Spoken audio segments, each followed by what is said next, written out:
Wakanda Whiskey and Blurred Them is back. Once again, you're on with the Black Comic Lords. I'm your host, Paul. With me is my boy, Marc. What's going How on? are you, man? Happy Friday. Happy Friday to everybody. God, I need some lotion on the elbows. No, not really. I'm good. You Yeah. need to put some lotion on them ashy elbows, dude. A little lotion. No, I just looked at it and I was like, no, but I'm good though. They're Are you good. sure? Because a little, I'm positive. Put yours up. look at Yeah, that. okay. So moistened, moisturized. Don't say that. Don't say that word. So what's up, my dude? Nothing, man. Had actually a pretty good week. I took a case pro bono the other day in court in the middle of court. This dude was unrepresented, helped him out, ended up getting his case dismissed. And I talked about the story on my professional Twitter account.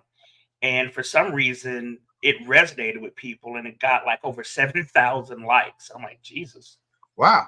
So yeah, my mentions have been blowing up over the past 2-3 days. Crime Like, pays. Well, yeah. Yeah. Well, no, I don't get paid for that, but I just felt good helping that little kid out. He was a 20-year-old Hispanic dude, didn't barely spoke English. So I had to help him out with this translator and the judge. He saw the case for what it was and was leaning towards, trying to pressure the prosecutor, not pressure, but encourage the prosecutor to do the right thing. So she ended up dismissing it. So I it's felt pressure. You can call it what it is. good. So what's up, chat? Let's see who's in our chat today. Bot Boy versus, good evening, sir. Smooth approach, good Friday to you. Armistead Guathy is Brooklyn in the house without a doubt. All right. Gaming while it's hot, good evening. And the four deadly venoms. Go What Nick. cigars that you smoking for, Deadly? And are you smoking one tonight? Go Knicks. Is that a hockey team or something? What? I Stop. don't know what it is. Stop. Don't disrespect the Knicks. Jamie Odell, yo, James Thomas and JT in the house. Evening, sir. Evening. All right, y'all. Before we get started, for y'all that just arrived, please hit the like button. Subscribe to the channel if you're new and you have not subscribed to the channel. There's no reason for you not to. It costs you nothing and lets you know when we're going to do these videos in the future and helps the fam out do what we do. All right. So on Wakanda Whiskey and Blurred Them, we always start with our whiskey. Why don't you start? Well, I have an open so mind. okay. When I drink Scotch specifically, I always find Scotch that has been aged in a sherry cask. The reason why is because it tends to have a smoother, sweeter taste, which I absolutely love. One of the more popular ones that I know is the Glenmorangie La Santa. When Paul was up here about 6 years ago, it was 6 years ago, when he came up to watch Black Panther, we had a whiskey tasting at one of the cigar bars I go to. And there's this one that I bought called Granger Stone, which is from Total Wine. It's really, really inexpensive. It's about $30. It's aged in a sherry cask. You can only find this in Grange-Stone. During the whiskey tasting, the one that I bought, the Grange-Stone, won the whiskey tasting. Everybody brought a bottle. Everybody tasted everything, and it was like, okay, which one was the best? That $35 bottle was voted by everybody to be the best. So whenever I'm out in the liquor store, I look for whiskeys that have been aged in a sherry cask. The other day, I found this bourbon by Thomas S. Moore. Now, I've never seen a bourbon aged in a sherry cask before, just Scotch. So I figured, okay, well, let me go ahead and give it a shot, see what it was. It wasn't that expensive. I want to say it was definitely under $70. But I was like, okay, let me go ahead and give it a shot. So go ahead and pour it out. First thing that you note is the very dark, rich color of it. I don't know if you can see this or tell, but rarely do I see a bourbon this dark. And I have it in my Miami Law glass. Whoa, whoa, whoa, whoa, whoa, whoa. Where'd you get a Miami Law glass from? I want to say Erica got these for me, if I'm not mistaken. Erica is one of our law school friends. Well, apparently she's more your friend than mine because I don't have one of those. Yeah, well, I've got 4 of them. I think she got me, but Wow. It's got a very nice. Eric and I need to have a little chatty chat.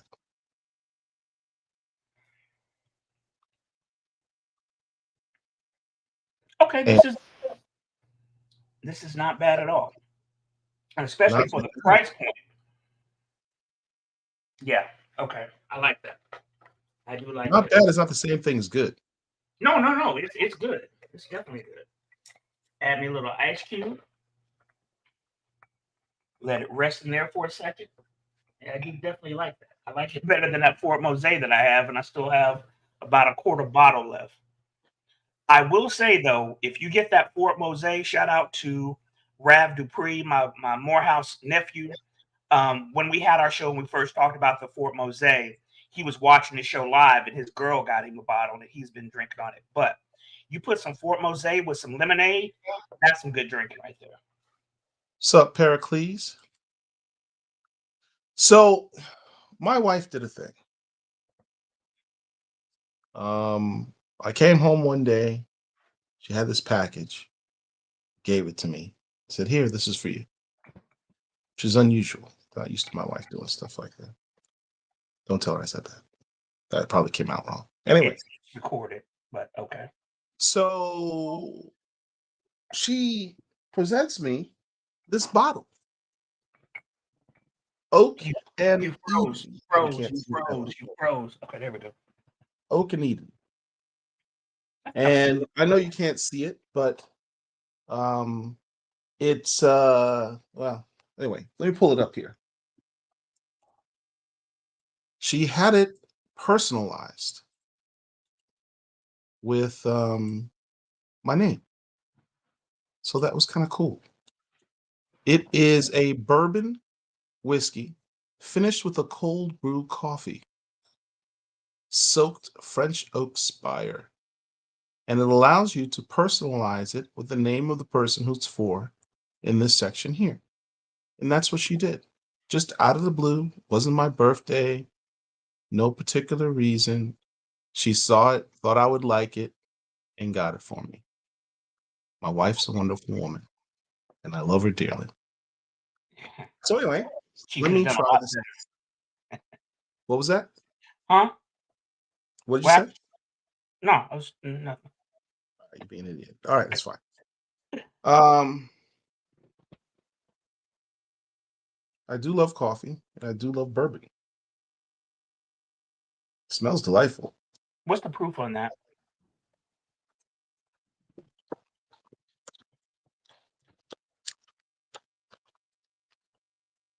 Put on my old man glasses. Listen, look. We both owe because look.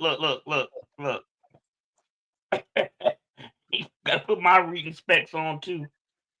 98.7 proof. Mine is 90 proof. This one will definitely get you there. It won't take long doing it. It's got a bit of a bite, but it is sweet and it is tasty. I think I've seen oak and Eden before, but I just can't say off the top of my head. I think it probably just needs to open up a little bit and maybe have a drop of water, maybe with the ice would be good. Because I just opened it and poured it, so I didn't really give it a chance to breathe. But it's nice. It's delightful. Yeah, I opened mine, and I put my pouring spout in there when I bought it, but I didn't taste it or anything. Didn't even give it a smell until today. Four Deadly Venoms asks, you guys don't use the cold rocks to cool your bourbon? I just find it doesn't water down my whiskey or bourbon. Sometimes I do, sometimes I don't. It just You depends on do. the mood I'm in. Because I've got the rocks, I've got the bullets. I've mentioned it before. It just depends. I've got the cold rocks right here. Yeah. Yep. All right. So Before we get started though, because now would be the Wakanda portion. I just wanted to mention this real quick.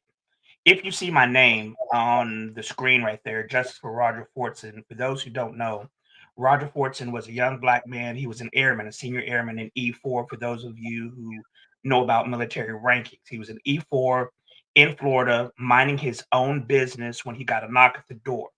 He went to the door with his handgun, which is something that I do from time to time, especially if I'm not expecting company.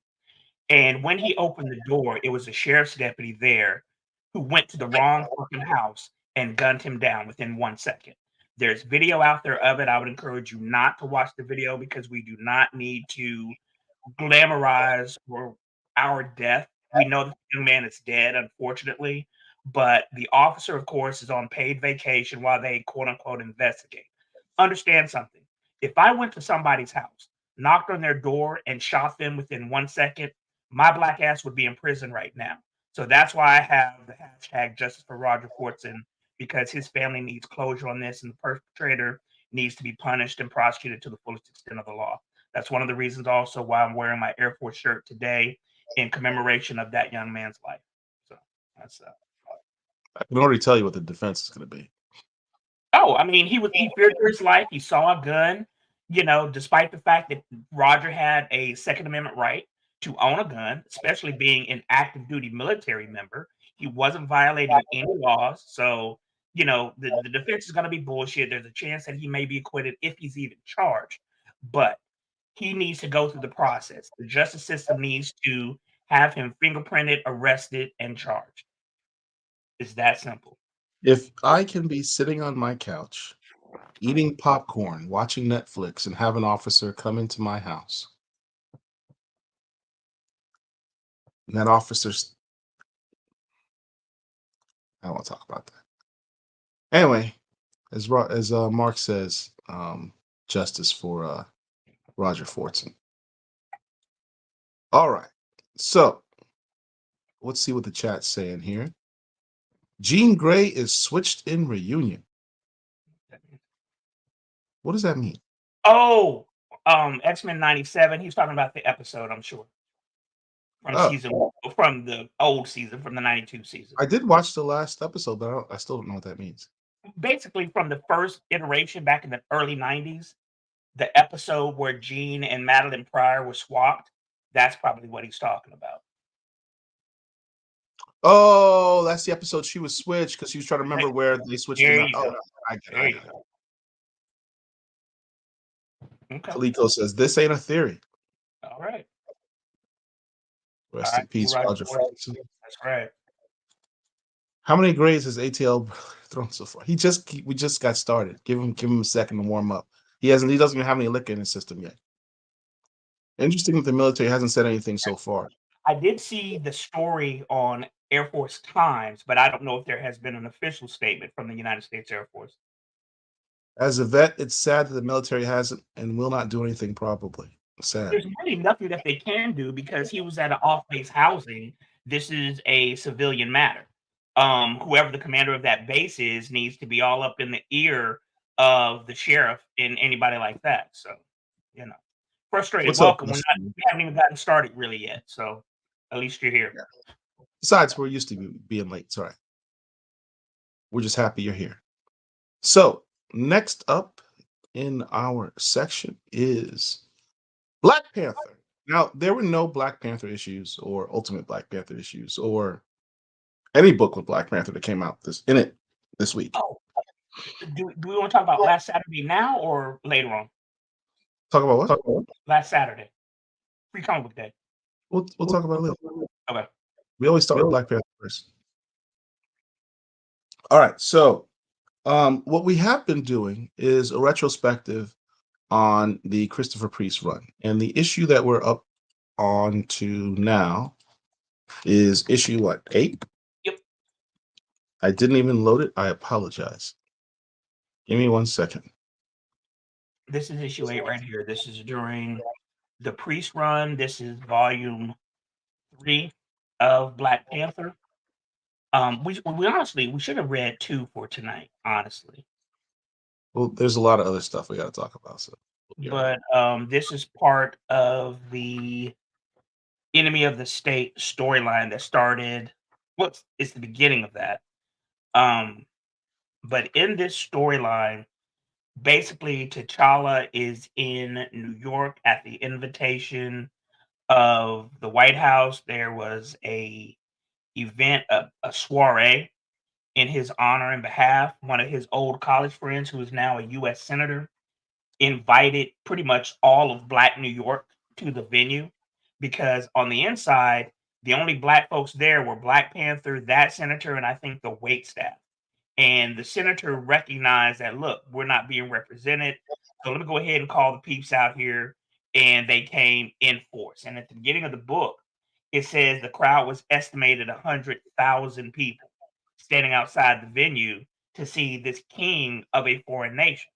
So it was very powerful the way it was drawn and illustrated. Do you have pictures of the crowd as they have it, or do you want to go back? Yeah, well, I'll get to that. So here's the thing. Understand Achebe, Black Panther's Joker, for all intents and purposes, is causing this riot because the senator brings all of every black person in America to this place in New York to basically greet Black Panther. Tensions rise. The mayor at the time has the police show up and point guns at the black people because large gathering of black people, obviously, it's going to be a riot, which helps to inflame the people in the crowd. T'Challa basically has the Avengers show up to help with the situation, specifically his buddy Captain America. It was interesting to really see the interaction between Captain America and T'Challa because these guys are boys. Right. They're truly boys, and they have this flashback to where they were when they first met, and where they first met was in Marvel Team Up 100, I think it is. No, it's not Marvel Team Up 100. Is that what it's called? I think it was Marvel Team Up 100. No, it's Captain America 100. Sorry, Captain America 100. In that story, they teamed up to fight Baron Zemo and his evil henchmen in a remote location, and they met up with Agent 13, who was undercover, Sharon Carter. And through that battle, and they bonded. So much so that Captain America, who was on sabbatical from the Avengers, says, "You know what? I've taken a break from the Avengers, so I would love for you to replace me on the Avengers." And I'll understand. Someone might pass it as just one guy switching out for another, but understand who Captain America is, in terms of his own sort of innate nobility, the leadership, the fact that he's a symbol, the fact that he's so moral, someone who is, stands up for what he believes in. He sees those same qualities in T'Challa and says, "You can bring that to the team because I'm away for now. So you can replace that role for me on the team." That's what he does. He vouches for him. What's interesting is throughout the course of this battle, more is revealed about what happened and what was going through T'Challa's mind at the time. And Marc can talk about that. The story basically is being told by our narrator, who is Everett Ross, aka Michael J. Fox. And he's telling the story, and how he knows about this, I don't know, but he's telling the story about, what Paul just said, these two meeting for the very first time, and how Captain America wanted him, T'Challa, to join the Avengers. That sets up the dialogue later on in this book. And we fast forward to present day, where the crowd has been milling about. T'Challa and Captain America are on the roof.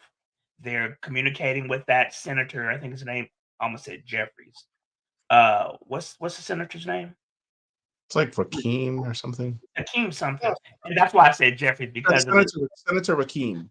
Hakeem, right. So I was thinking Hakeem Jeffries, the current minority leader for the House. But yeah, Senator Rakeem. And the two of them, T'Challa and Rakeem, actually went to college together. And there was no love lost between the two of them, because T'Challa, the prince of an African nation, was dating Becky, aka Nikki. Her name was Nikki. Got started. Right, Nikki, chick with the blonde hair, with the good hair, or whatever the case may be. And young senator, pre-senator, didn't like that. What's his brother doing with this white chick? And so there was animosity between them or whatever. And the senator thinks that T'Challa wants to get it out of the system and whoop his tail right then and there. But T'Challa's like, look, I got other things I need to do. Let me go ahead and handle my business. And on the next page, you see T'Challa go off on his own, leaving Captain America to talk to the crowd, even though the Yeah, crowd there before specifically. he does that, look at this. What this panel says, because Rakim is talking. Senator Rakim's talking to Charlie. He says, "Look, I brought these people here. These are your people. These are black people. They're not militants. They're families. They're neighbors. And now look at how this world treats them. T'Challa, they just came to say hello. And you see this father holding his son up on his shoulders. You know, they're having a vigil. They have these candles. Um, this is imagine this is kind of like how America reacted after the Black Panther movie came out. You know, imagine if T'Challa was a real person. Imagine how America reacted to that if T'Challa came to the United States and he's a real Actually, person. actually imagine Nelson Mandela. For those of you old enough to remember who he is, Nelson Mandela was at the time a freedom fighter back in the 1950s and 60s in apartheid South Africa. He was fighting on behalf of his people, the black majority, and their nation was ruled by the white minority. And he was to them a terrorist, but to his people, he was a freedom fighter. He was in prison for, I want to say, 25 years.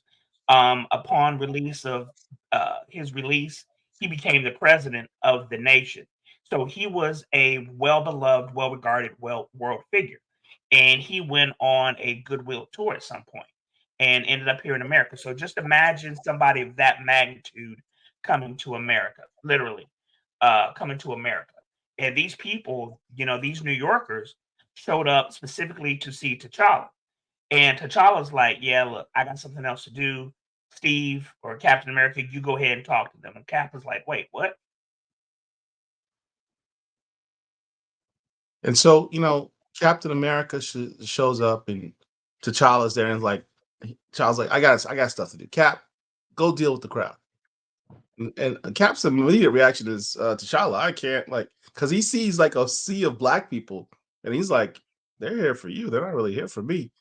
And he says, look, I don't see what you're seeing. He basically says, what's the exact phrase he uses? Um, you are a living symbol of this nation. Now, in essence, what T'Challa is telling him, these are your folk. These are Right, Americans. right. I'm Wakandan. These are Americans. They're black, but they're Americans. And you're We the don't living all look symbol of alike, this nation. Steve. What? We don't all look alike, Steve. Just Right. because they're my color, they're not my people. He goes, yes, but T'Challa, he goes, how many nations are there in this land, Captain? How many nations are there in this land? The militia is here because of fear. The news media is here because of hate, Captain. Let there be an end to such things. In essence, this is kind of beneath me. You guys need to work I this don't know if I would foolishness. take it that way. I don't know why I would It take is. It is because T'Challa, understand, in the first few issues, you had Zuri talking about the racism in America and how stupid it is and how silly it is. And I think to some degree, T'Challa probably he's cognizant of it, obviously. He's not stupid. He went to school in the United States. He knows what racism is. But, it's not something he has to deal with in Wakanda on a daily basis. And not to mention, he just thinks it's kind of stupid. Like Wakandans think Americans are kind of stupid because of all the foolishness we do. Um, but that's kind of his attitude. Like, go handle this. These are your people. I think Um, he also had that attitude because he knew something else was going on, and on the next right. pages, we can see that there was a sniper up there. So I think that knowing that the sniper was there, he wanted to extricate himself from that nonsense to deal with the real important issue, and that is saving lives, to prevent something from happening because of the sniper. So that's the way I took it. It is. It is. But I want to jump to how Cap ended up, because I know this comes up later, but I just want to, given that we're already talking about it, how Cap actually addresses the people. I thought that was kind of cool. Cap says, a while ago, King T'Challa asked me how many nations there were here in America. How many nations were there in America? And he says, I still believe there's only one nation of many, et pluribus unum, right? And he goes, and T'Challa says, I'm ashamed and humiliated at the evil done here this day in my name. Factions with a stranglehold on my homeland will stop at nothing to destroy me. Please do not take your anger out on this city, on your neighbors and friends who have played no role in this. I beg you to express your love for me by going home. All right. So, Cap is Cap. He's the living symbol of America, and he's always remaining positive, is how they describe it. And you got to somewhat respect that. But what I think makes this issue most interesting, and actually somewhat, I wouldn't say a low grade key, but definitely a major point in Black Panther history, is the line that he gives here, where, let me go back. It's not actually You right talking on about this. the line that Everett Ross said?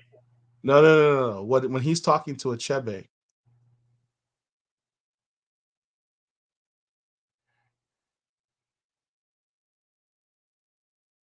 yeah, right here.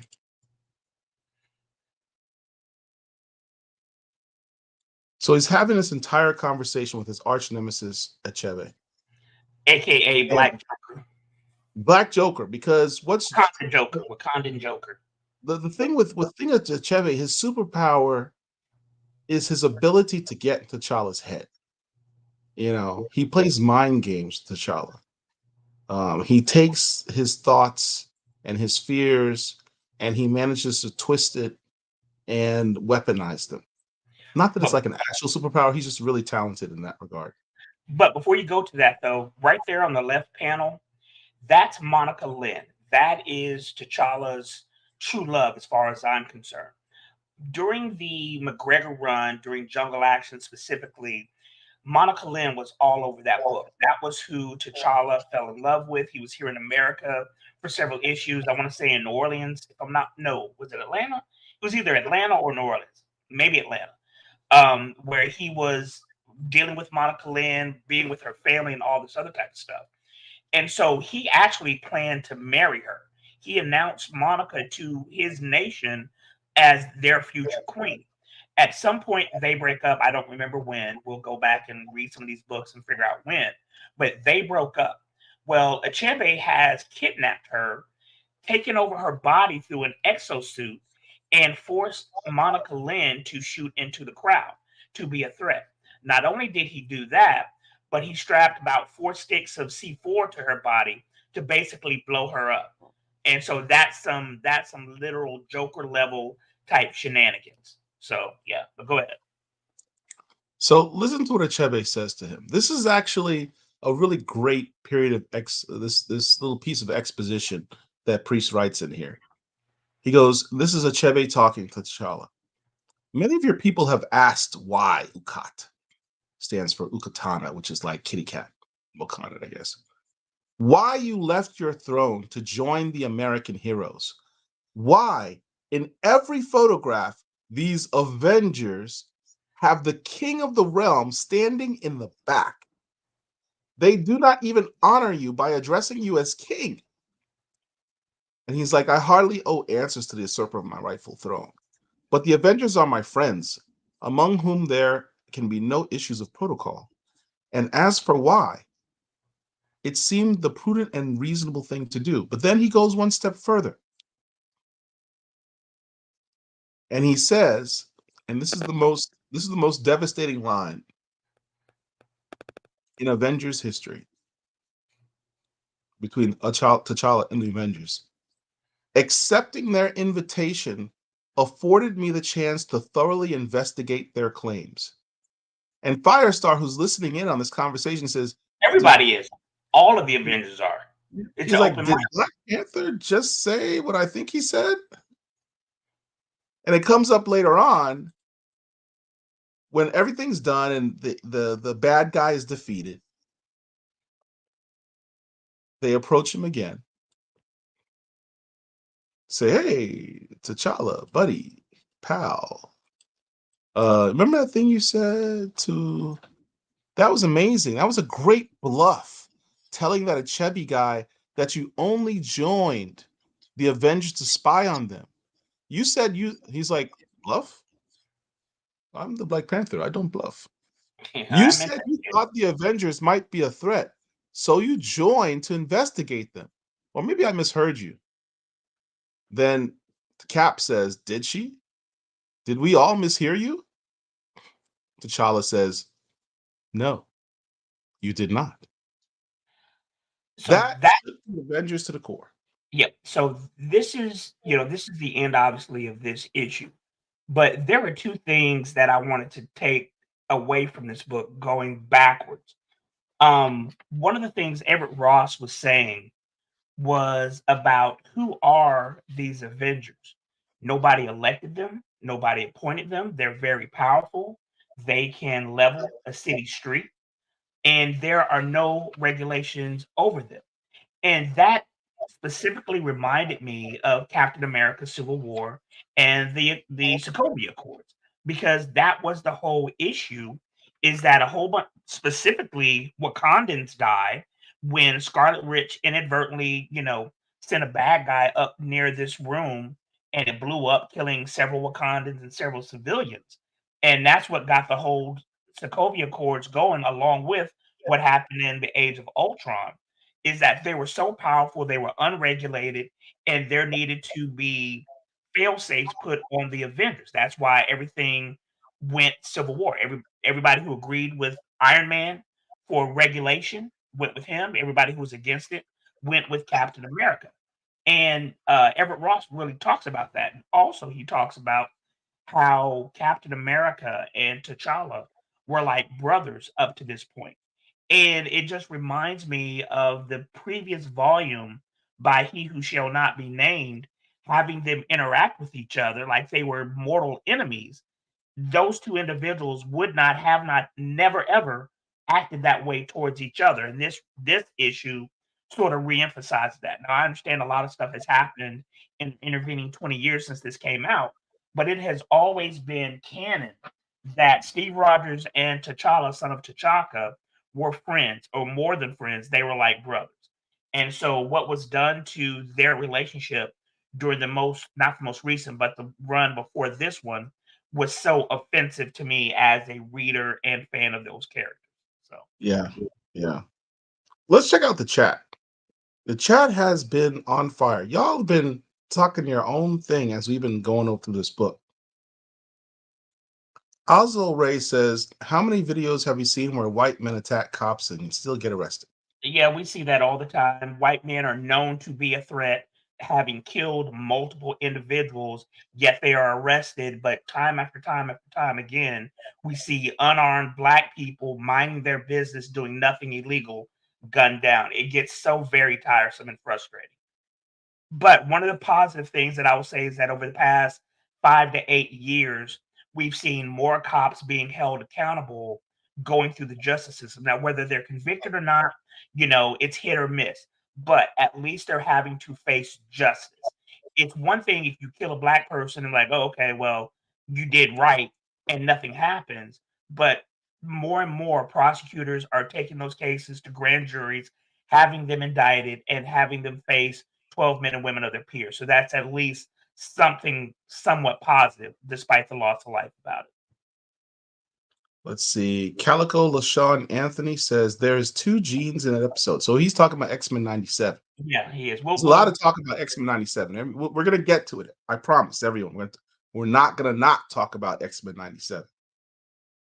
Blade does a bad thing to Doctor Strange. Does not Amistad. Yeah. And we're gonna have to give a spoiler warning too before we get to Blood Hunt next. We will. Frustrated fan says, yeah, that's next week. Oh, we're going to talk about it tonight, sir. Yeah, 8 was a quick issue. 8? Oh, that is, yeah. Episode. Are there any great Black Panther figures out right now? She's talking about figurines and stuff. Oh, you mean like action figures? I mean, there's I lots of think there's actually lots does. of action figures out. Any new ones you mean? There's no the last new one was the one from this run. The Christopher Priest version with the yellow claws and the yellow With the chain black and what have you. background, yeah, the one that I have. Okay. I wasn't particularly a big fan of that figure because I thought they should have used gold rather than yellow. The yellow looks like yellow, and in the comics, it's actually gold. Yeah. It looks cheap. Bo Big in the house. Good evening, sir. Kaliko LaShawn Anthony. Point one. We'll get there, Morph we'll get there, is we'll able get to there. turn into a Jean when she is kidnapped by Sinister wearing a green top with khaki pants, and Loki doesn't smell the difference when Jean turns back and whoops him. Man, y'all really want to talk about X-Men 97? Calico does. I will say as an aside though, the fact that Morph can take the powers, not just Right. change his appearance, but take the powers of whoever he does, That makes him the most powerful X-Men. that makes him clearly the most powerful X-Men. Because if he Just can like take on the powers of the Hulk, and we're not going to go deep into X-Men 97 right now, but if he can take on the powers of the Hulk, then just imagine if he took on the powers of Magneto or Professor X. Morph is right. that dude. Now that's something that he didn't do back in the 90s, and that seems to be an upgrade during this version.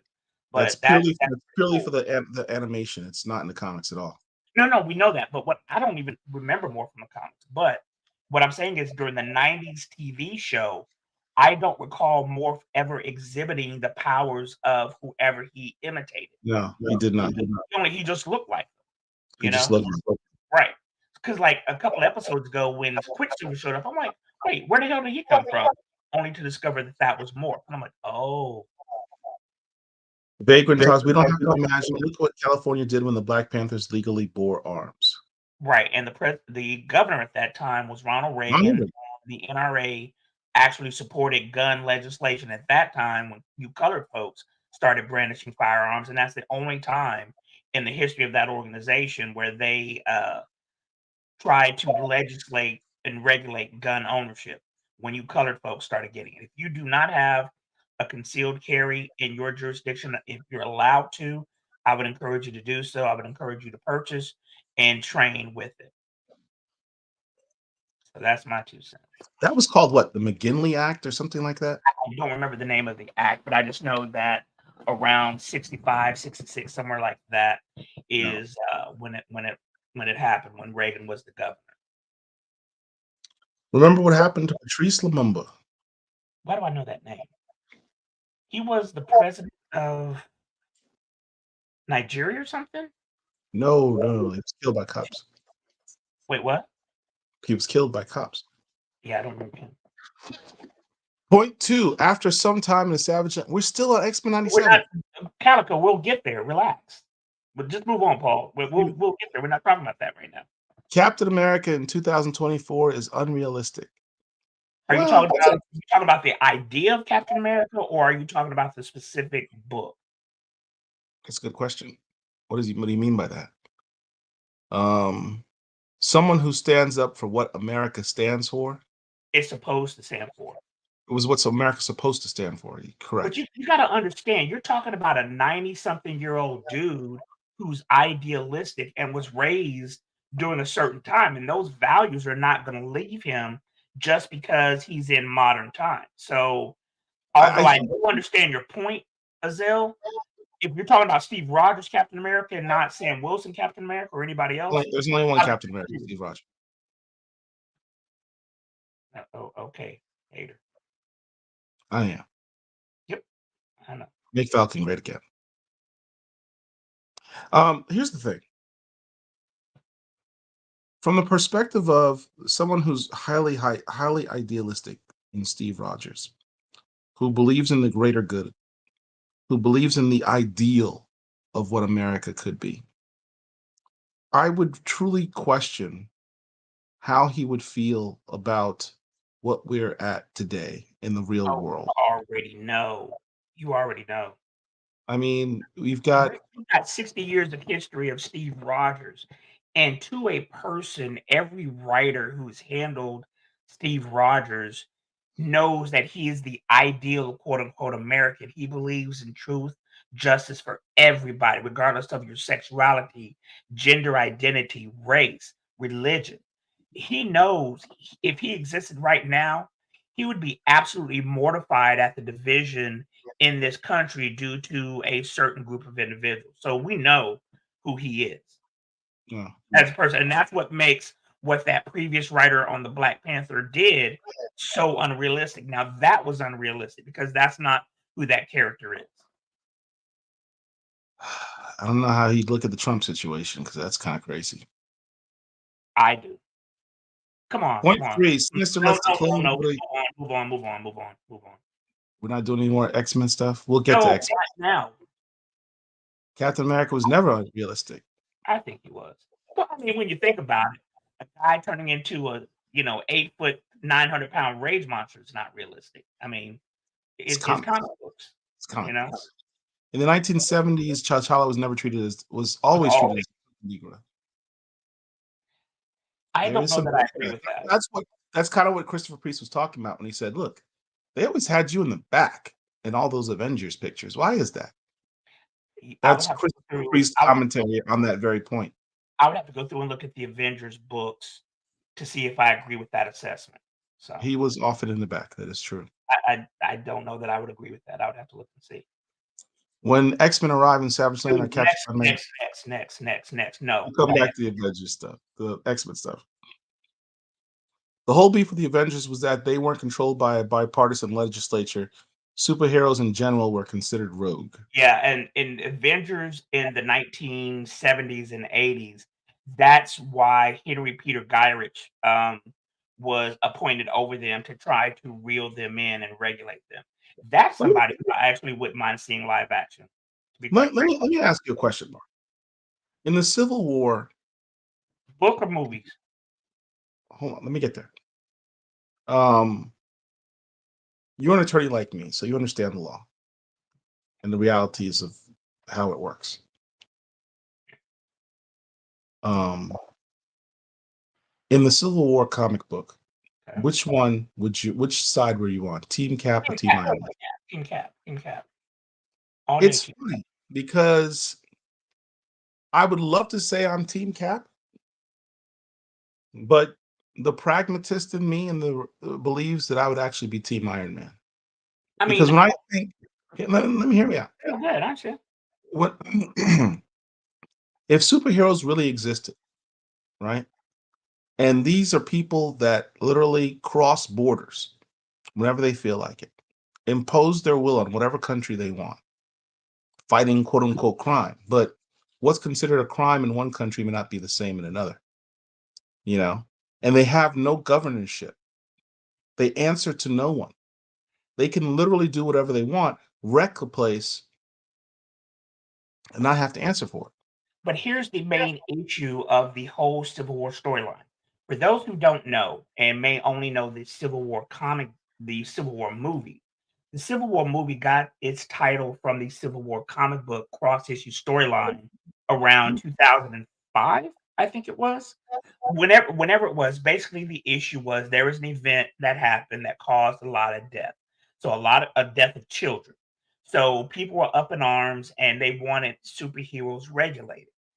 The issue, Paul, is that not only if you belong to a team, I absolutely agree with you. If you are a member of the Avengers, the Defenders, the X-Men, whoever it is, if you are a member of an organized team trying to be a so-called hero to do good, yes, I absolutely agree that there should be regulations.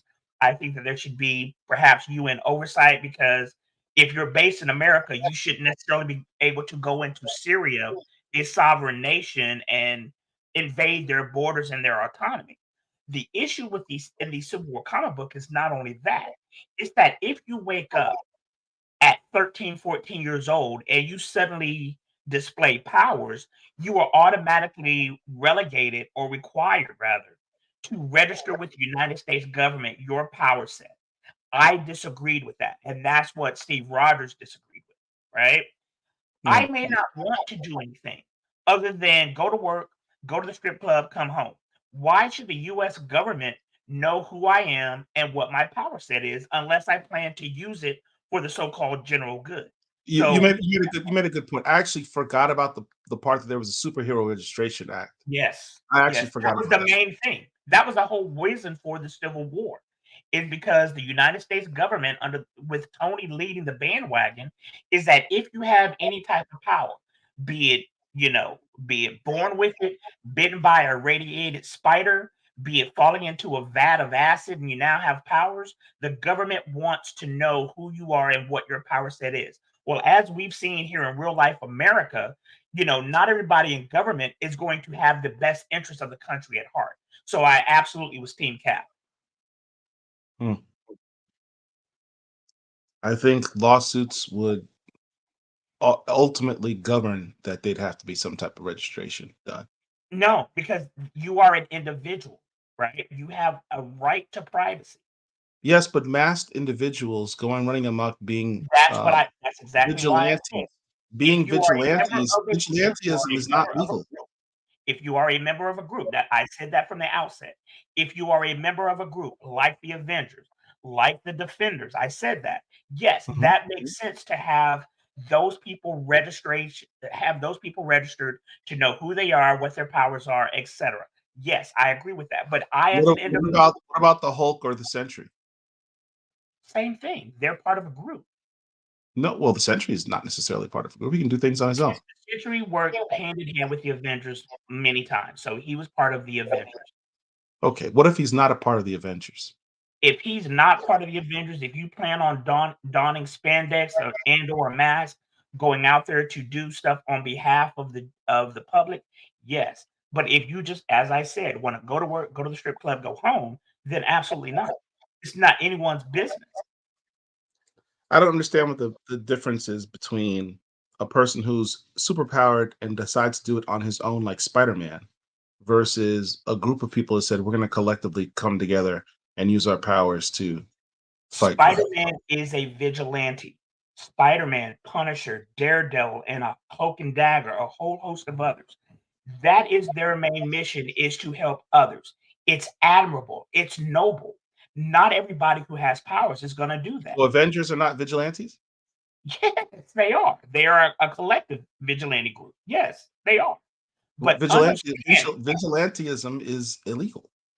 well, in now it is because It of is. When Wilson is it Fisk. illegal to be a I'm, I'm vigilante? I'm talking Marvel 616. Okay. Now, in 2024, due to Wilson Fisk, well, that law has now, due to the Gangland War storyline, has been overturned.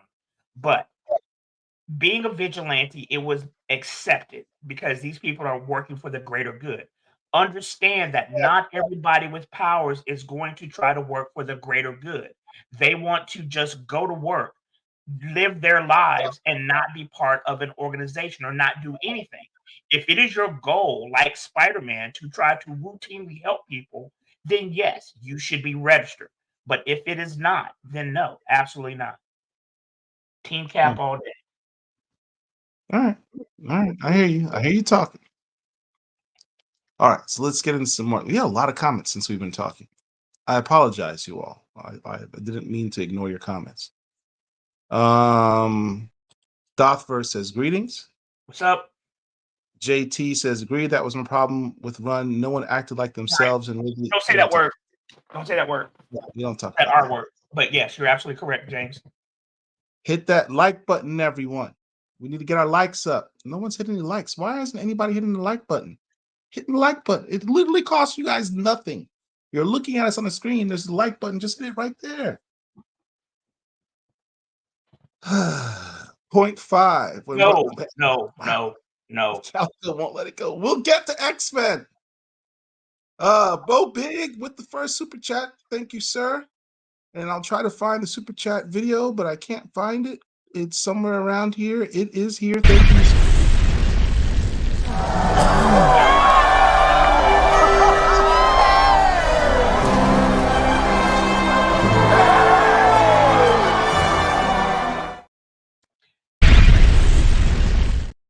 Before we go further, going back to that Black Panther run, after T'Challa has ended the threat that Achebe placed Monica in, Monica is talking about. So now listen, Monica was just about to die, right? He and T'Challa have not been together in forever. So the minute the gag comes off, the bomb has been defused. Monica's like, "So, who are those two chicks you with?" And I just cracked up laughing. You talking about? He's like, "Who? You talking about?" He was like, AJ huh? and Nakia? He was like, His "You friend was messing like, huh? right, right." Oh my god, Oh, those just my friends. I know what you're talking about. Those are just my friends. that was funny. That was absolutely funny. That was interesting. Was what she Cleopatra said. act like a black woman. She goes, the last time I saw them, they were 14, which goes back to my point that Black Panther #1 of this run is not the first, may not be the first appearance of Okoye and Nakia. It was actually in Jungle Action. Right, Not Jungle right. Action. Not Jungle Action. It was actually in It was in a jump action or Panthers no, Prey. no, no, no, no, no, no. The Panthers Prey Panthers Prey. by Don McGregor and Billy Right. Graham. That's when they first were in that book, the graphic But novel. I don't think probably what happened. I haven't read Panthers Prey in 30 years or whenever, Literally but haven't read it. probably you see a bunch of folks unnamed as part of T'Challa's court. Correct. There Right. were kids that were in the court, and that's who she's referring to, which makes it retroactively that was the first appearance of Okoye and Nakia. Right. Now Others you thought say that was Nakia, I call her Nakia. Is how I pronounce it. fine. Nakia. All right. Where was I? Other comments. Skipping some more of this X-Men stuff. Calico keeps going, keeps going, keeps going. Calico, relax, dude. Seriously. We got another super chat from Anthony Davis. Thank you very much, sir. Appreciate it. Donation. It's a donation. I thought it was the trash. Don't be hitting on me.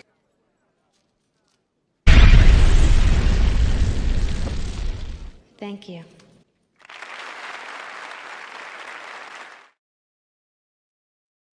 Where is the next one? I got lost in the mix here now.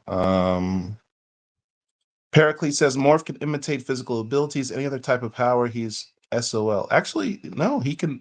I mean, he can emulate powers. Yeah. Because Yeah, he emulated Quicksilver. He was going super fast. I mentioned that. He imitated Quicksilver. He imitated the Hulk. He imitated Mr. Silver, Mr. Silver Lord, Mr. Sinister, but I don't think he did any powers with that. But that to me seems like something new. If he did this during the first run back in the 90s, I don't have any independent recollection of that. The level he of did power. not. He ran as Morph versus fast. Mimic. So I can't tell if you're on lag or I'm on lag. you are. Anyway, Morph versus Mimic. On that question, Mimic could only emulate the powers of the first original 5 X-Men. Yeah. And Morph takes that. Congo, I don't know what that Congo. means. No, he was the president of the Patrice Lumumba. Right. Yeah. Patrice Lumumba. Yeah. Sarok did a song about Patrice. Good stuff. People are saying Congo. Really are far behind me. Captain America was a grenade bait. I was just putting the points up for anyone reading along. Okay. Steve Rogers grew up during Jim Crow, but himself was liberal in a good way. It would be hard for him in 2024 to uphold those classic beliefs. I disagree with that, because if something is inherent in you, if you are a person of a certain mindset and values, no matter what's going on around you, I think that you will still exhibit and manifest those beliefs. So no, I disagree with that, Azil. Vagrant says, I just mean slavery, the Southern strategy, redlining. It's hard to take the American dream seriously after all that. I mean, I understand that. I get it. The American dream has not obviously been meant for us of color. So America was especially established for white men. Let's see hate monger in fan 4. We're not. I don't think that's going to happen. It's the 60s. Patrice Lumumba, former and first Prime Minister of the Republic of Congo, is believed the Belgian government had him killed by another faction in the Congo. Right. You said he was killed by cops, but no, yes. Yeah, that's what you're right. Agent Henry Garrick actually made that point about including T'Challa. If you remember what issue, throw that up there, Azil, because I don't remember.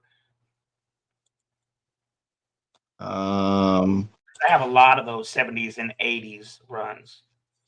MCU needs to push envelope and make Reed Richards racist.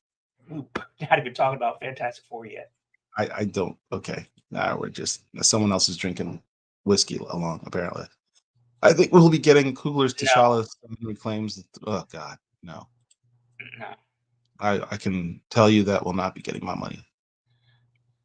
In the 70s, he was studying the Avengers. That's why he was rarely in the forefront in the Avengers period. That's your explanation.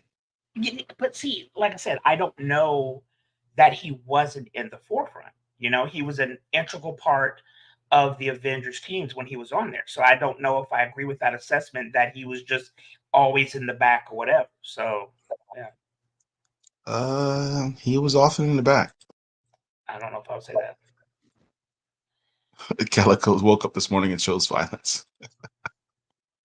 Exactly. TJ, Bo, let me tell you something. If you put in Haitian bastard child, the Haitian bastard child on the Twitters, you will see about 139 tweets from me because that's the only way that I refer to him is the Haitian bastard child. I take issue with people referring to him as the Haitian bastard child because the fact that he's Haitian shouldn't matter to anyone. I quite frankly find it a little offensive. Well, referring get over to the bastard obviously is absolutely a bastard and he is a child. That is a fact. Yes, but the fact that he's Haitian is unnecessary to bring that up. It's irrelevant. It is relevant because he is supposed to be the quote unquote Prince of Wakanda, and he wasn't born in Wakanda. His mother and father apparently doesn't make him not Wakandan. That's silly. I think it brings a lot of hate towards Haitians personally, and I personally no, absolutely not. Absolutely, nobody is saying I've seen or whatever. I've seen plenty of Haitian people take issue with referring to it as that, and I agree with them. I've never seen that, and I say that all the time. The fact that the person's Haitian has nothing to do with it. It's the fact that he's Haitian. Absolutely relevant and on point, and yes, he is a bastard. He is the Haitian bastard child. I will not refer to him as such. I do. TJ, the bastard son. Mm-hmm. I still believe that the writers fumbled the actual ideologies between superhero civil liberties and government-sponsored controlled superheroes. Right. Well, I mean, there's only so much you can do in a movie. You can't really do a deep dive into those subjects. Are you talking about the movie or the comic books? Oh, that's good. If you're thinking Bendis screwed that up, then, well. Wolverine and Kazar's side mission bring them to Dude, no, stop. Move on. Wow. All right. The Watcher. That was good reasoning for supporting Team Cap, as not everyone wanted to be superhero. Some just want to live regular jobs, lives like going to the strip club. And not everybody has a power set that is battle based. I mean, think about Doug Ramsey. Doug Ramsey was fortunate that he got in with the New Mutants, but that dude would kill as a member of the United Nations, as a translator, or as a businessman lending out his services for, mergers and acquisitions and things of that nature. He's not a fighter, and not everybody is going to have fight-based power. So not everybody, especially if you are a mutant, not everybody's going to want to be a superhero, and that was the issue with the Superhuman Registration Act. You're giving up your civil liberties to the United States government, and that's a bad thing. Yeah, I guess we do it all the time. Just look at all the disclaimers whenever you download an app. Let's see what else we have here. I got lost in the sauce here. There's a lot of comments here. Jeez, it's good. I'm not complaining. I just got lost to where we were. Jeffrey Thorne showed up. I just hit the damn button. Thank you, sir. Thank you. Hey, are you writing a new book? I think I saw somebody on the Twitter say that you were getting ready to write something, and I can't remember what it was. If you are, let me know. You don't pay attention to this channel at all. Yes, I do not. He's going to be writing one of the mutant titles. That right. Which one is it? So I can know to put it on my pull list. It's not X Factor. It's He'll tell us in a moment. I'm looking forward to it. I've already pre-ordered it. Let's see. Let's skip all these Calico comments. He's still going on. Keep in mind, Steve grew up during the times of the New York race riots in 1919, even though he was a kid Mm-hmm. in Brooklyn. I think I have some of those issues. George Perez was the artist at that time. Listen, I actually met George Perez in 2018 at DragonCon. Very extremely nice band, and RIP to him. Which reminds me, look, what's my man's name? Help me out. The black artist. Give me a moment. MD Bright. MD Bright died like 3 weeks ago at this point. I have seen no tributes to him anywhere, and that is very, very disturbing. Marc D. Bright. Yeah. So basically, what I'm talking about, folks, is when a comic book creative, be they artist or illustrator, editor, or whatever, when they have made an impact on a specific company, Marvel, DC, etc., and they pass, a lot of times you will see a tribute page to them in comic books across that company's releases. Marc D. Bright gave a lot to both Marvel and DC. I've not seen any tributes to him, and it is very, very disappointing. Very disappointing. So All right. Let's see. Jeffrey Thorne says, I'd say he was a token character in the Avengers in the 1970s, only there for the silhouette, Batman analog. Very much so. I agree. Vagrant says, I knew the grenades were coming. I didn't say nothing. You always say something. That's why we always got to edit these videos. What is Haitian law in regard to citizenship on children of foreigners born in Haiti? I don't know what Haitian law is. I know in Jamaica, if your parents are Jamaican, regardless of what country you're born in, you're Jamaican, as I am, because my parents are born in Jamaica. Our parents are from Jamaica, and so technically, I have dual citizenship if I so choose. Let's see. Anthony Davis says Black Panther was almost always in the rear until maybe Avengers 73, where he took center stage battling the racist group, the Serpents, I believe around 82 or 83. Avengers 73 is also the issue where he met Monica Lynn. That was a dope issue. That was the issue where Black Panther directly confronted racism for the first time. That was a really dope issue. We should actually do a huh? I said I don't have that book. I'm gonna have to find it. You need to have that book. That's a classic book. Not completely racist. He's Chilean. Who's Chilean? Chilean. I don't know who that is. I agree with it. Offensive being from the islands myself. See, I told you. Okay, that's one person. How is the kid a prince when he has to fight for the throne? They wouldn't just give it to him. You can still be royalty. You can still be a prince, right? Because you were born of royal blood. Like N'Jaka, he was, a prince of Wakanda, even though he wasn't. That gives you the right to challenge for the throne in the MCU. Now, in the comic books, anybody could challenge for the throne, but in the MCU, you have to be of royal lineage in order to challenge. Jeffrey Thorne answered your question. Okay. X-Force. I will be picking up. Just so you know, Jeff, I have, I think, all runs of all volumes of X-Force. I have always consistently collected X-Force. So by default, I will be buying your book. But I would buy it even if it wasn't X-Force, just because you're writing it. Well, let me say this. I have all of volume 1 of X-Force, and I don't have any of the others, maybe a sporadic one. But knowing that you are on the book, I will be buying. Wait, I take it back. The post-Krakoan era, I never bought those. I didn't buy those. So I bought all the X-Forces up until the Krakoan era. What All else right. Azelle Ray, I have the old 70s Avengers issue where Graviton beat the hell out of them and it was T'Challa that saved them. What issue number was that? Yeah, can I? Hey, Ray, can I have yours? Just asking. Say no as hell. You're always Thorn ahead. identity as a writer? Yes, Yes. Thorn Jeffrey identity Thorne. is Jeffrey Yes, Thorn. as they say, Google him. Jeffrey Thorne wrote, as Paul and I have consistently said in this space, wrote probably the single best issue of Black Panther ever with the You say King and Black probably? storyline. It's not even debatable. He wrote the best Black Panther one shot of all time.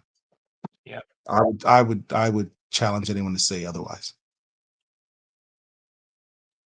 Let's see. Everybody keep eyes on X-Force number 2. Okay, Jeffrey Thorne giving us some little nuggets of information here. When does it drop? When does X Force 1 drop? Do you know off the top of your head? I don't know off the top of my head. I know it's soon.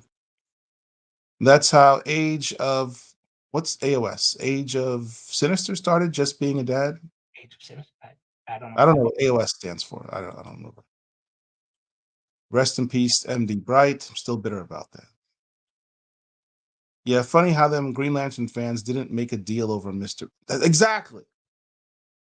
That dude had a huge, great run on Green. I'm so bitter. I'm really upset about the MD Bright then because he Okay, was. so let me ask you guys this. If you are on the Twitters, as I say, put your excuse me, I didn't mean that. Put your at in the comments so we can follow each other, and we need to come up with a hashtag and tag We did last time. Marvel. Okay, we're gonna I do it again. typed it in here what we put in here. I want everybody to type this out and put this out in the universe. Where is MD Bright?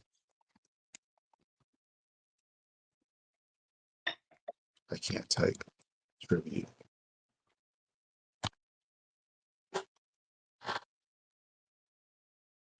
And it's promulgating. It's what?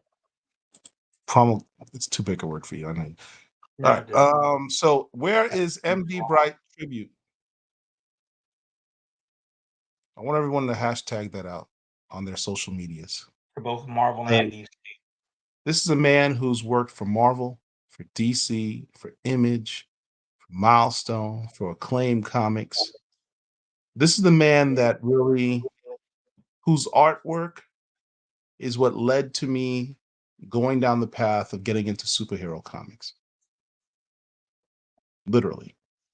That's how important he was. He's the first comic book artist I followed.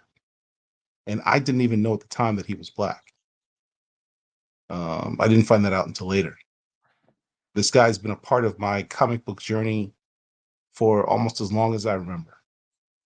He's a significant artist, and he is going completely unsung. And he's done some of the dopest ones out of all of these companies. And it's a He damn died shame. almost 2 months ago, dude. He died March 27th. So we should have had stuff in April. It is now May, and I've seen absolutely no tributes to Mark Bray. And I'm gonna that bring is this up every week. I'm bringing this up every week. I'm really pissed off about this. It's wow. That blows my mind. Anyway, I digress. Where were we? comments before we go on to the next books. I got lost in here. Last thing you read was Here we go. Yeah. Justice salute. My mom is Jamaican, but I was born in Queens. My parents are Jamaican, and I was born in Brooklyn.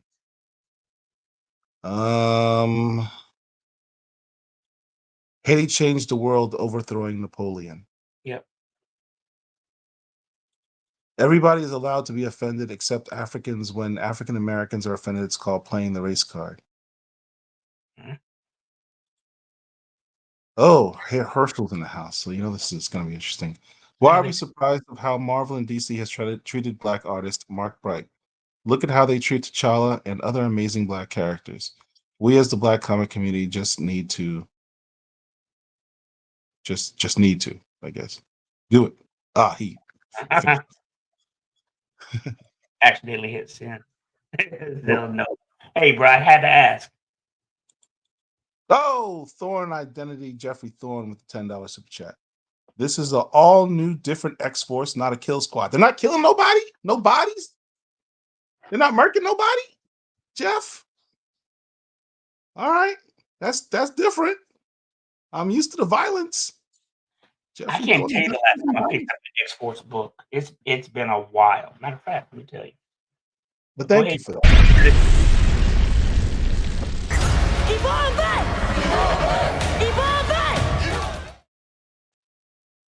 Let's see. X-Force. I haven't picked them up in forever. Unless it's part of See, something. a writer was asked to kill off John Stewart, so he quit on the spot. Oh, wow. Not a big X-Men fan, but will buy the X books written by Thorne and Eve Ewing. Yep. Which book is Eve Ewing writing? She's doing like Essential X. It's a new X book. It's called something like Essential X-Men or not Astonishing X-Men. It's some other adjective, I think, with an E. Okay. And he says the book comes out July 31st. Yeah, I saw that. So the last X-Force book I bought was volume 6, and I bought 2 issues back in 2020. And I think was that part of the Extra Sword storyline? Yeah, I can't tell. All right. To be king of Denmark, Norway, even Scandinavia, you have to prove your bloodline to Odin, the 22 descendant of Noah, who was the first white man in scripture. Well, that's a tidbit of information I did not know. What was the Black Panther one shot that y'all mentioned? It was King in Black. It was during the symbiote thing storyline, right? Where was the character's name Necron? Because I didn't collect that storyline. No.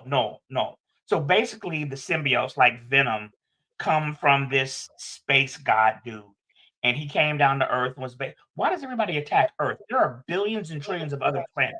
Why is Earth always ground zero? But anyway, basically, symbiotes were trying to take over planet Earth, and of course, they're going to be attacking Wakanda. And Jeffrey Thorne wrote a one shot during that cross issue storyline about 3 years ago at this point, I think. So, and it was very extremely good. Yes, it was. Andy Bright did a lot of Iron Man comics back in the 80s. That's specifically what I'm talking to. Is those Iron Man comics is what got me into Superman comics. Superman or superhero? I'm sorry, superhero comics. Sorry. Had Cap ever been down south besides in basic training? Did he really know about the South? That's a good question. I don't remember stories of Cap in the South. I'm sure he has. If he hasn't, He's been all over. But anything specific, I can't say. Yeah, I and I couldn't have tell a you. pretty extensive Captain America collection, but I That's don't. a good question, though. I had no idea he passed. I have seen nothing about it until you brought it up. Yeah. We talked about it way back in March when he died. Yeah. He died March 27th. Sadly, Haiti is still being punished for beating Napoleon.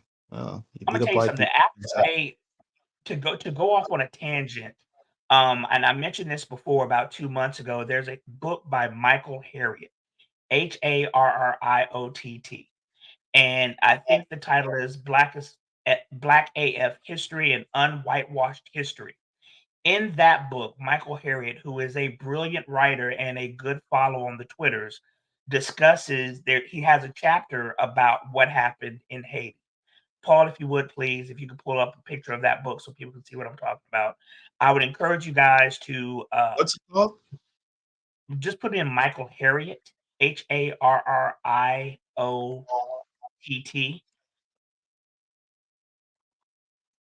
And the book, I want to say it's Black AF and Unwhitewashed History of America or something like that, I think. But not only is it well researched, but it's funny. And that's one of the things that I appreciate when I'm reading stuff is if it not only engages me, but it has a humor to it. And he is extremely funny. That is an extremely, extremely good book. And I would encourage you folks to pick that up. I ordered it on Amazon, got it in like a day or two delivered to me. I mean, I don't know if you guys use Kindle or audiobooks or things of that nature. I personally like actual physical books. So I have that now in my collection. I just need to finish it. I'm about half, three-fourths of the way finished. Very, very good book. And as I said, he talks about Haiti and how they overcame their oppressors. Hmm. Very, very good book. All right. Let's see. Azel Ray asked, was X-Force a ripoff of Team 7 or the other way around? It's the other way around. X-Force was first. Jeffrey says, Exceptional X-Men. That's the name of the book that Eve Ewing's doing. Okay. So Uh, hold on a second, Jeff. Is your book going to be an ongoing, or is it going to be a limited?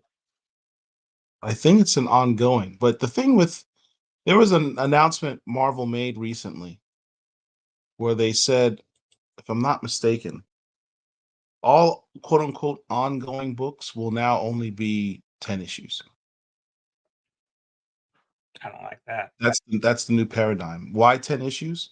Because that's 2 trade paperbacks. 12 Trade would make paperbacks more are sense. 5 issues. They're going to do 2 5-issue trade paperbacks and then bring in, I guess, a new creative team and restart it all over again. I don't like that. You know, I've mentioned this before. One of the reasons why I got out of comic book collecting in the early 2000s, besides not having any money, was I got tired of them restarting stuff. You know, I understand why they're doing it, because if you are a new collector, you don't necessarily want to come in at issue 436, not knowing what happened issues 1 through 435. But one of the things that I appreciated in the Ultimate book, specifically for Marvel, is thinking about the Ultimate Fantastic Four as an example. I can't remember how many issues that it went. I'll look it up here in a moment. But on the cover of the book, it had what the storyline was. And so you would not necessarily have to know what happened in the previous books if you were just interested in this one specific storyline. As an example, Marvel Zombies, which was phenomenal, was issues like 21 through 24 or 3 or something like that in Ultimate Fantastic Four. So you know what it is that you're getting. So throughout the history of comic books, new creative teams and new stories were always coming in and out of these books, but they always kept the sequential numbering, right?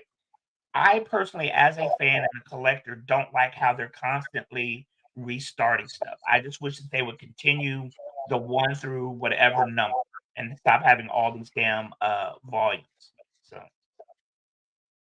I Manifesto says MD Bright got me into West Coast Avengers. I have some So of those.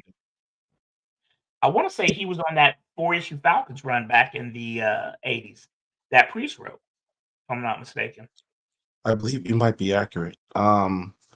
If you are a longtime collector or hardcore collector of comics, I think it is quite possible, if not likely, that you have books that have been drawn by MD Bright. Yeah. Yep. That's Silver and Scarlet. Yeah, the Silver Centurion armor is what it's called. I'm interested in that book about Haiti. It's not specifically about Haiti. I want to be clear about that. It's about Black history in America, specifically American Black history, kind of world history when you think about it. But there is a mention or a chapter about Haiti. It is not. I don't want you to misconstrue what I'm saying. It's not a book about Haiti, but Haiti is included in the history. He says he writes for the Root. He Yes, asked he me does. afterwards. Yes, he does. Yes, he does. I Manifesto says he just bought that book. Yeah. If you don't follow that dude on Twitter, if you have an account, I would highly encourage you to follow him. That I don't understand how one person can know so much. Like there'll be a topic and he'll be like, okay, well, you know, this topic right here, here's how it started. And he'll go off on a 20 tweet thread about that specific topic. He is a brilliant writer. I have no idea what that is. Jeffrey Ongoing. Thorne confirms it's an Very ongoing good. book. Very Jeff, good. It's if you're still here, can you confirm whether or not what I just said is accurate? I read that somewhere that Marvel is now making their ongoing series like 10 issues. I don't know if that's true or not. Let me know if you've heard that. Outliers by Malcolm Gladwell. Hey, Dr. Wizard's in the house. What's up, Derek? The New Mutants title turned into X-Force. Back in the day. Yes, it did.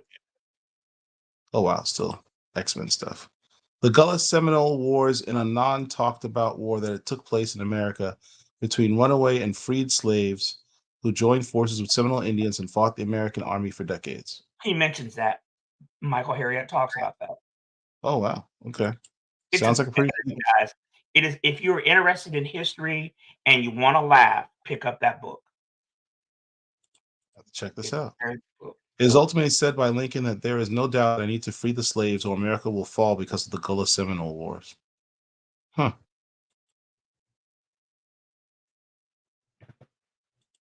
I'd never heard of that. I agree. I tired of the reboots to start back to number one. Let stuff be continuous. Yep. Because there was a point in time when I stopped collecting altogether. And then when I tried to get back into it, I'm picking up a book here and going through the back issues there, not understanding that we're talking about different volumes. I think I have one continuous volume of, say, Captain America, but then I've got 2 issues of volume 5 and 3 issues of volume 6, not realizing at the time that, they weren't continuous. So I absolutely hate that. Now that I'm, back into it full force, it's not as much of a problem. But I just don't like the idea. Just, one continuous number. Let me reiterate, if you haven't already, please like this video. If you're digging what we're doing, just take a moment, hit the like button. It really helps us out, allows this video to trend on the algorithm. I don't know how it works. All I know is they said you got to like the video. Subscribe to our channel. If you're digging what we do, you'll know what we're doing in the future. It'll give you prompts if you hit the bell. And share it. If you're on social media right now, you're watching on your phone or something, go ahead and hit the share button and share it on whatever social media you like. Appreciate it. It really helps us out. We're like this close to being at 3,000 subscribers. You guys could push us over the end tonight and we'll have a celebration. We're this close to being 3,000 subscribers. So be the change that you seek. All right, B says, Paul, it's an increase from 4 to 5 issue runs to 10 issue runs. Okay. Oh, Jeff clarifies this. I can't speak to all of Marvel, but for the X, I've been given no 10 issue limit, and my first arc is longer. Oh, congratulations, man. That's awesome. Shout out to you, man. A lot of Black folks have Native ancestry in their bloodlines. This is true. Derek, what was the talk about Outliers by Malcolm Gladwell? Do you know what he's talking about? Calico mentioned something. I have no idea what that dude is talking about. The 90s was the worst time if you stopped collecting because you're so lost, especially if your last issue was 3 and you picked up the book. Yep, that's exactly right. That's exactly what happened to me. As an example, I'm a Captain America fan, and volume 2 was the horrible Rob Liefeld run. And then it started again at volume 3, and I had some of volume 3. Then I stopped for financial reasons or whatever. Then try to get back into it, not knowing I'm picking up volume 5 and 6 that had nothing to do with with volume 3. So yeah, I hate that non-sequential or the stop and start of it all. I really do. Louisiana kids, I stopped collecting in 89, 84. When I got back, I was super lost. Yep, I understand. But let's go ahead and start talking about some of these books, dude, because we'll be talking about these comments all day. All right, we're going to take a quick commercial break. And when we get back, we're going to get into our reads of the week. I'm looking for a commercial here. I don't know which one I'm looking at. I'm like randomly just picking. I don't know if Derek's added anything new here. I don't know. Eeny, meeny, miny, mo. Oh, my cursor isn't there. Let's try it again. Eeny, meeny, miny, mo. This week in Black History, Black Comic Lord celebrates the artistry of Dennis Cowan. Dennis Cowan is a comic book artist with a flair for naturalism. If I didn't know any better, I thought the brother lived and breathed in brick-walled alleys, inhaling the pollution of the city streets and exhaling the pictures of agony and anguish. You see, it's hard to describe Mr. Cowan's art, so I'm forced to use a ghetto analogy. Dennis Cowan art is like fish and grits. It's not first on the menu, but you're glad you spotted it. Visually, it tastes good and your eyes will be filled. Yes, filled, I say, filled with detail. They say the devil is in the details, but Dennis be like, hold my beer, because the brother crafts scenes and faces where it makes you wonder, did he miss anything? Each panel is filled with action, and though pictures cannot physically move, Dennis Cowan shows and proves that they actually can. From Batman to The Question to the Black Panther and others, Dennis Cowan's art speaks like Terminator X speaks with his hands. That makes him a bad man and worthy to be celebrated. Salute the living legend that is Dennis Cowan, a Black history legend. If you like this video, please like, share, and subscribe to our YouTube channel. And until next time, peace.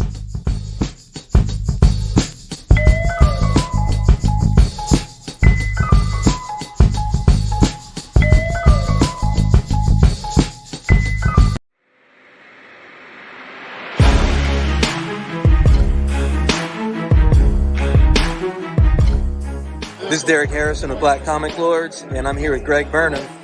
You might know him from Tuskegee Airs. He's got several other titles, and this is a new one that's coming out in November. November 22nd, Little Rock Files. It was a story that we originally did in Noir is the New Black, which is an awesome anthology y'all need to get if you don't have it. But we did a 6-pager in there, and we ended up getting asked to do a full book. So the interiors, I'm holding this one. These are 2 of the covers. The interiors are being done by Quinn McGowan, who did this book. Who did this poster cover. And then Marcus Williams, my co-creator on Tuskegee Airs, he did the art for this cover. And we also put like our original 6 pages in the book, just so you can have everything that we've done so far. It's a 1980s noir detective story that takes place in Little Rock, Arkansas. We actually put some reference some real things that were going on back in the time as far as the drug trade and dirty governors that turned into presidents, but that's a different story. So yeah, check it out, November 22nd. It will be in comic shops. If your shop didn't order it originally, get in there and ask them to get you a copy. We're trying to do some really good stuff with this book, and we appreciate you.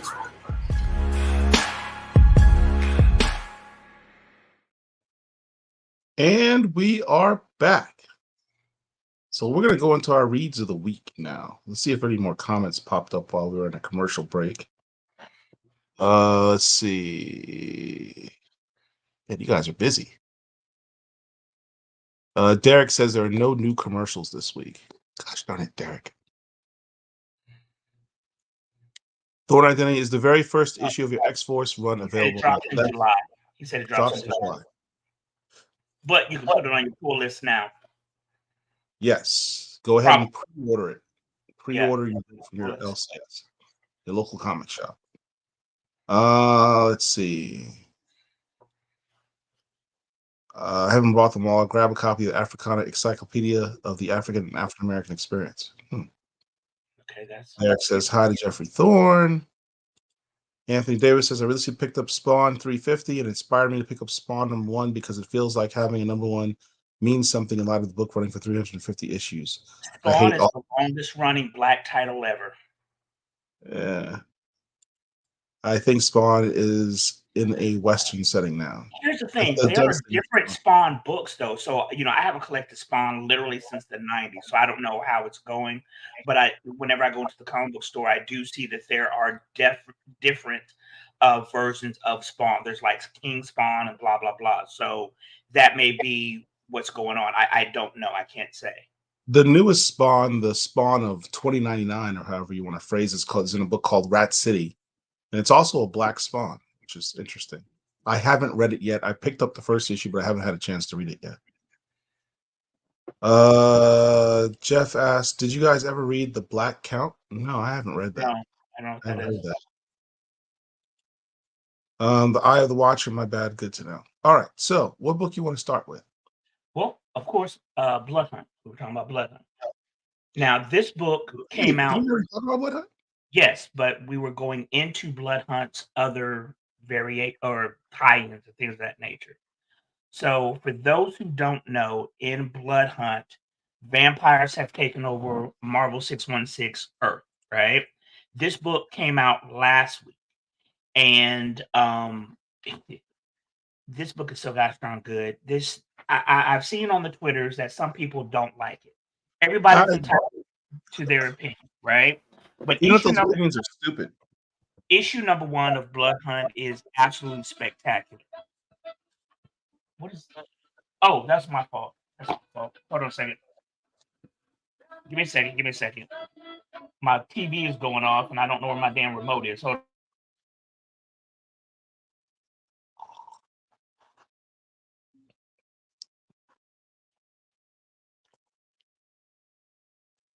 Sorry about that. My remote control accidentally hit the remote. But anyway, Blood Hunt is about vampires, right? This is going to be a spoiler. You want to throw up the spoiler warning?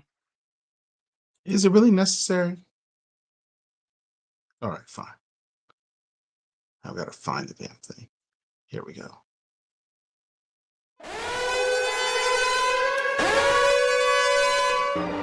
Marion, don't look at it. Shut your eyes, Marion. Don't look at it no matter what happens.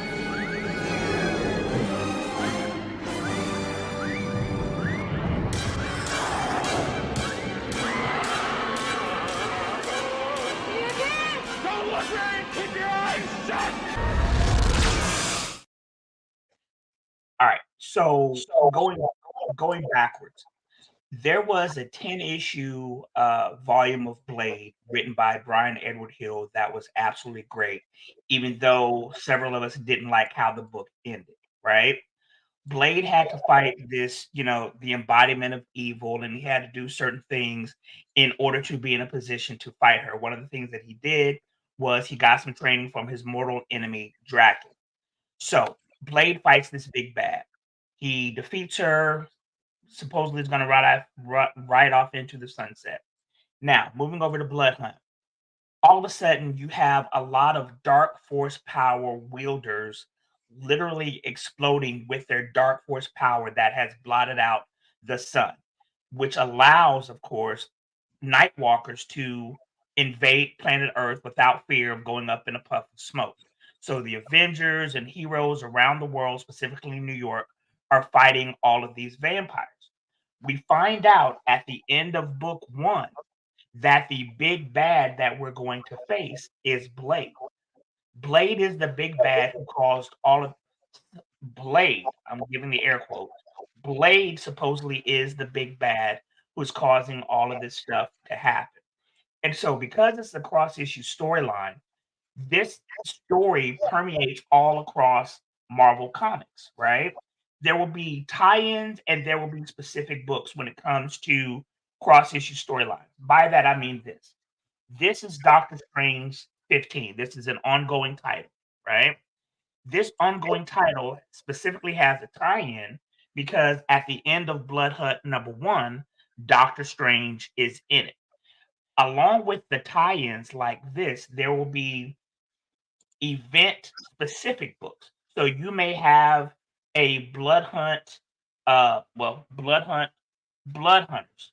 You will have a Blood Hunt Dracula, right? That is not an ongoing series, but specifically for that event. Let me tell you something. I've read now 1, 2, 3, 4 different tie-ins or affiliated stories with the Blood Hunt. I haven't read a bad one yet. It is so very engaging for me. The stakes are so very high. All of the stories are very well written, and it has been very, very impressive. Now, I'm not into the variants like that, but I picked up this variant for Blood Hunt number 1. This thing is a thing of beauty. It is absolutely spectacular. This is Blood Hunt number 1. It's a green variant right here. and I absolutely love it. Why does it have so many ticks on the spine? Why does it have what? No, I think that's just the plastic. Yeah, yeah. This book is spectacular, right? Well, this cover is spectacular. Rich But hates that cover. who? I said Richard hates that cover. He hates the lime green color. Oh, okay. Well, not everybody has good taste. But when it comes to Blood Hunt, specifically Doctor Strange, we can talk about Doctor Strange first, right? You read this one? Yes. Okay. So this is Doctor Strange. I said number 1, but this is Doctor Strange 15, which is a direct tie-in. Because Doctor Strange is the Sorcerer Supreme of Earth, having vampires run amok is right in his wheelhouse. This is a spoiler. If you don't want to know what's going on in this book, if you haven't read it, I'm sorry, because I'm gonna spoil the hell out of it. We played the But video about it. yeah. Doctor Strange and his wife Clea are basically trying to create a spell to literally wipe out all vampires on planet Earth.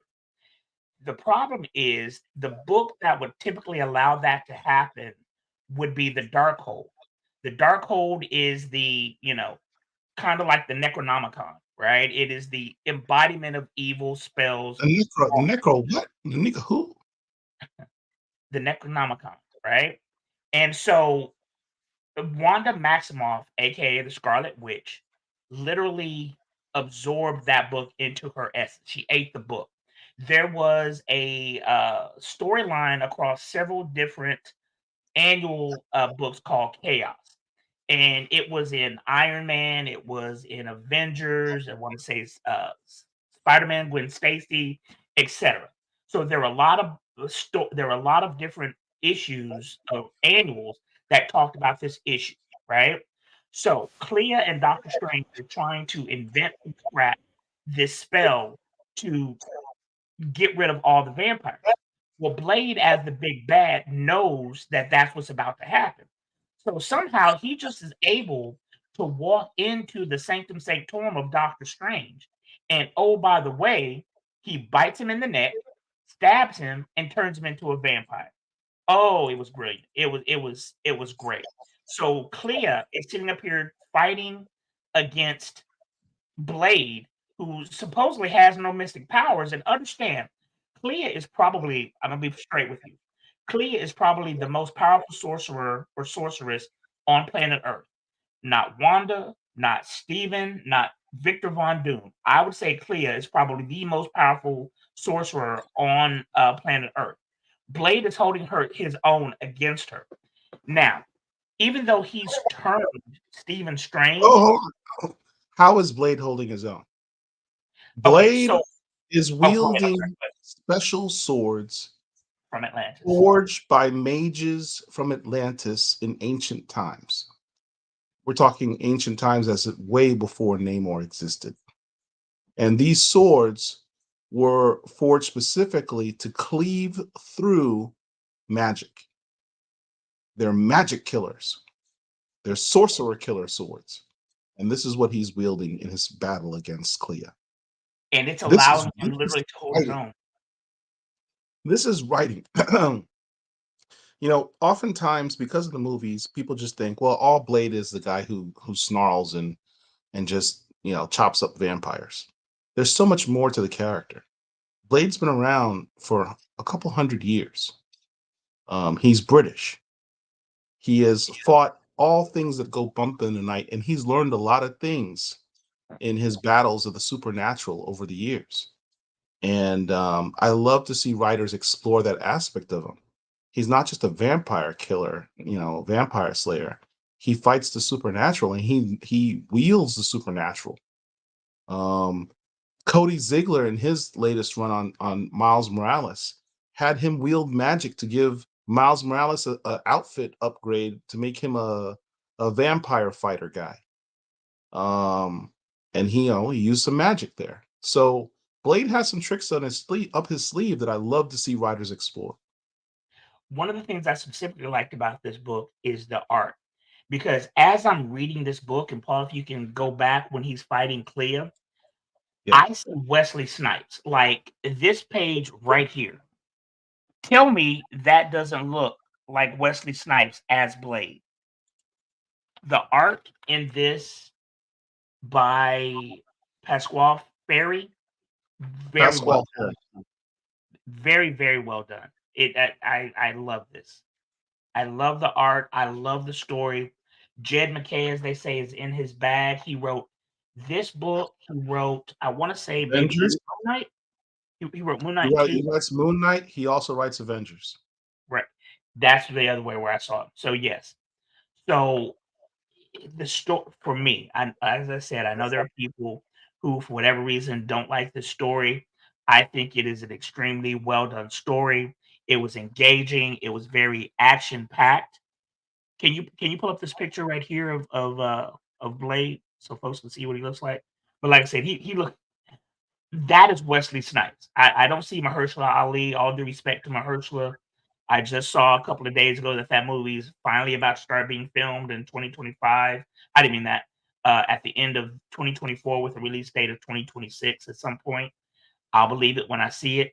But that dude looks like Wesley Snipes to me when he played Blade. Very, very good book. Somebody mentioned the book. So Right. here's the thing. The Red Band book, which I purchased, is more graphic. It has the same story, but there are different panels in it that are more graphic. This is about to be a spoiler for the Red Band book. The Red Band book is not canon. Okay, understand that, because at the end of the Red Band Blood Hunt number is the red label. Red label. I'm sorry, I call it Red Band. Red label. Is it worth getting? As a collector, for me, yes. Okay. The story is the exact same with the exception of a couple of panels. Specifically, I Manifesto, you may want to cover your ears, but at the end of the book, instead of being stabbed and bitten, in the Red Label book, Doctor Strange is literally cut in half. He's bifurcated. His top half is separate from his bottom half. That obviously does not happen in Doctor Strange, which means it is not canon. Paul showed that picture a second ago. This is it right here. This is what happened. This is what happened at the end of Blood Hunt. So this is what's canon, not what's in the Red Label book. Now, I Manifesto, I bought 2 copies of the Red Label because it comes in a Mylar bag. So I bought 2, one to open, one to keep. Is it worth it just to have to read? No. But as a collector, yes, for me. The thing with the polybag issues is that over time, those polybags will damage your comics. So you're going to have to remove it out of those polybags eventually, unless you want your comics to eventually be damaged over time. Did you Just ever buy the Superman book with the black poly bag or whatever? Do you have that? See, I I don't do. have that. I don't think do. I have the black one and I have the white one. Did you ever open them? Or did you buy Nope. more? Nope. I kept them. And you have them right now. I do. So that was Derek different. asked you, did you get the Thor cover with the red band book? That one is selling for like $130 on eBay or something. No, I don't. No, I'm pretty sure I didn't. Because as a Thor guy, that doesn't sound. It looked to me. I think it looks just like the other ones, the regular Blood Hunt cover. So no, I don't believe I did. Red Band. Okay, yeah. Like I said, I Manifesto. I really, as a collector, I wanted to have it. So, yeah. Absolutely. All right. So what's the next book we want to talk about? Dracula. Oh yes, the Dracula Blood Hunt. Look, let me tell you something. Bloodline, Brielle Books, the daughter of Blade, had her solo series called Bloodline, Daughter of Blade, or something to that effect. I believe that was also written by Danny Lore. It was. Yeah. The art was by something Darbo is her name. I was not particularly fond of her artwork on that particular book. I just didn't think, I don't think it fit the style, the genre of that particular book. But the artwork on this book, Yep. this is what I wanted on the first Bloodline series. Yes. That's the artwork I wanted. Yes. And this book was It was dope. fire. It was fire. So This book was obviously, dope. all right. So basically, Dracula is literally the oldest vampire on planet Earth. He is the monarch of vampires. He is the king of vampires on planet Earth. All vampires can trace their lineage back to him in some way, shape, or form. He's not the one who's doing this, right? Blade, as I said, is the one who's causing all this ruckus. And so, because Dracula is not the one who's in charge, he's not a huge fan of this. He wants to help save planet Earth. And so, he's having to team up with Blade's daughter, who we see right here on the cover, who lives right here in the good old Atlanta, Georgia.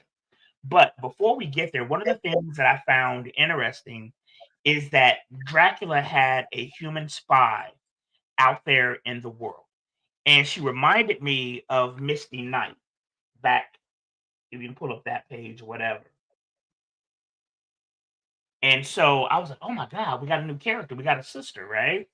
Well, Ah, and closing. Because not so fast. even though she was there and working on behalf of Dracula, she literally gets stabbed in the back. And it really pissed me off because A, she's fine. B, she's working for Dracula, and then they just betrayed her. And that Like, really we pissed didn't even get to learn her backstory. We didn't even know her name. Nothing. We know nothing about You got her this other than dope the fact that she character. got a throat. You know she's human. You know she's a spy for the vampires.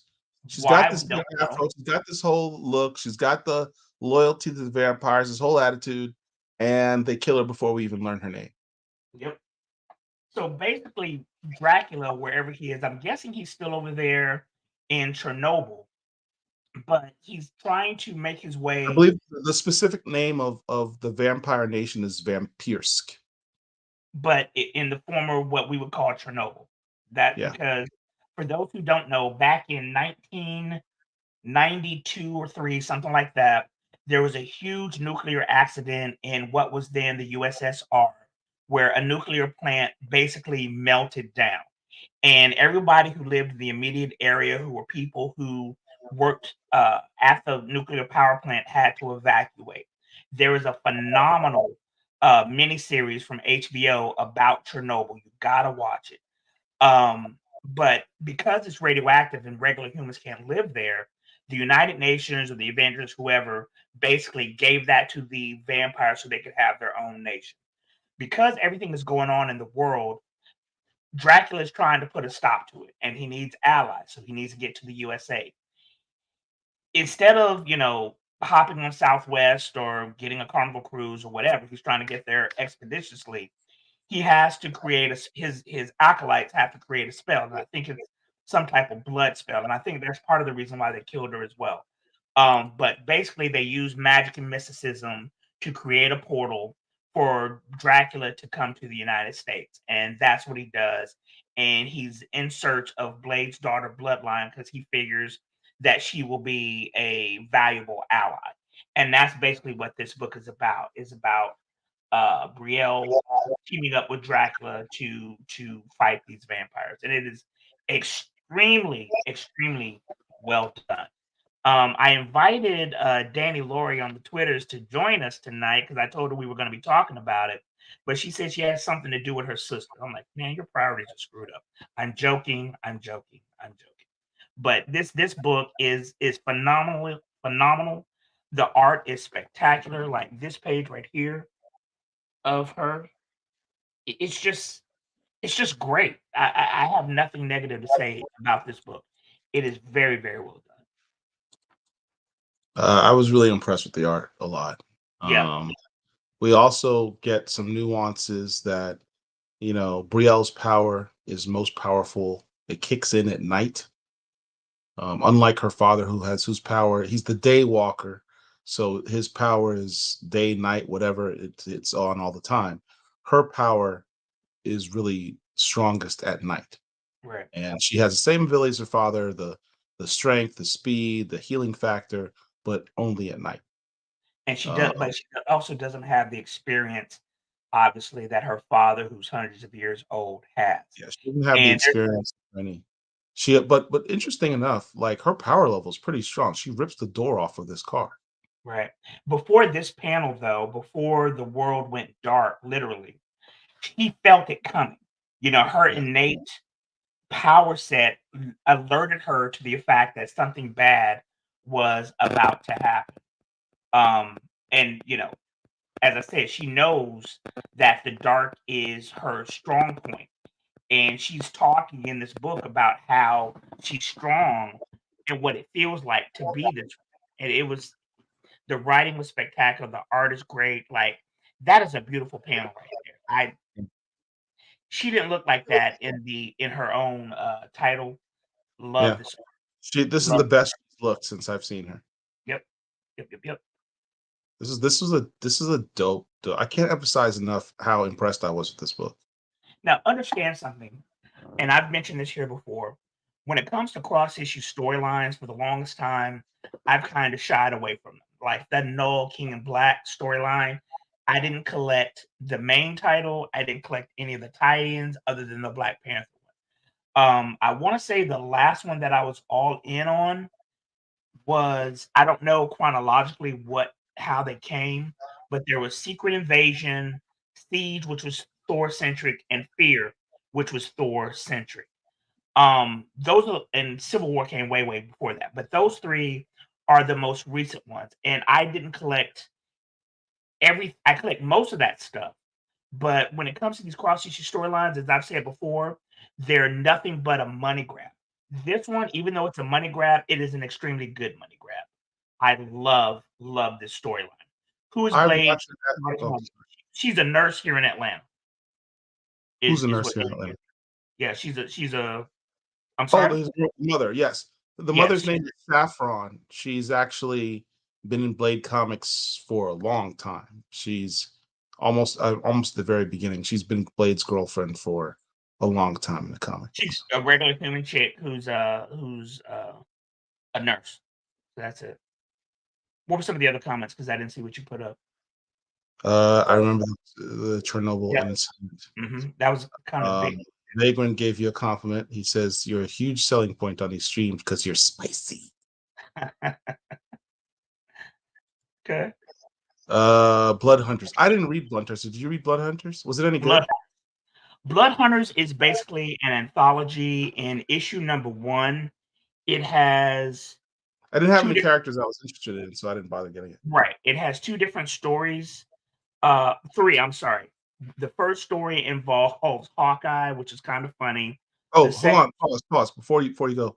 We got like 100 people watching us right now. Oh, wow. Please hit the like button. Please hit the like button. Please hit the like button. One more time. Please hit the like button that's right down there.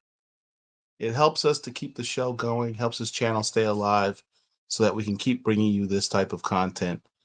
Share it on your social media. And if you're new to this channel, hey, welcome. And please subscribe to the channel so that we can bring you this scope content in the future. Appreciate you. Thank you very much. I'm sorry. What did you say? You wanted them to hit the what? The like button. Please hit the like button. I heard that. Got it. So the Blood Hunters, yes. So the Blood Hunters is an anthology with 3 separate stories. There we go. Hawkeye, J. Jonah James' son James, who's basically Man-Wolf, and Dagger from Cloak and fame. I don't remember what the character's name is. I'm gonna be honest with you. You can skip this. It was okay. For some reason, Clint Barton is on the run, and he grew a mustache. And the first part of this was funny, but you don't have to have it. I'm gonna be honest with you. I bought it. I didn't buy it. You're not missing anything. You're really not. So you can strike that off of your Blood Hunt list of tie-ins. But let me tell you something. Avengers, hold on, but get the Avengers tie-in, which is whatever the current issue of Avengers 14. Is. Yeah, get that. That was actually a very well-written issue. Yep. But again, written by who? Jed MacKay. Jed MacKay. Yep. The dude's a dope writer. He Yes. really is. Yeah. I wouldn't say he's quite getting to Bendis levels, but he's getting up there when Bendis was in his prime. Mhm. Really good writing. This issue of Avengers he did, Avengers 14. So here's the thing. For those of you who may not know, basically the entire Avengers squad got bodied in the last Blood Hunt #1. Half of Mhm. them died, the other half are battered and on the run. Died. Yeah, or captured, I think is whatever. Yeah. So I guess some automatic signal went out from Captain Marvel to Captain America and said, "We're down. Assemble a new Avengers and avenge us." So Captain America throws up the proverbial black hat. And who comes in running? He assembles a new team. Let me pull up the team here.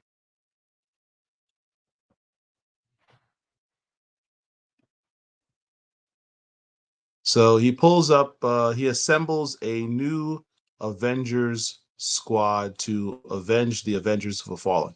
We've got Now, Hercules. hold on a second, real quick. When he says new, they are not new people. They are not new to the Avengers. They would be the equivalent of reserve Avengers.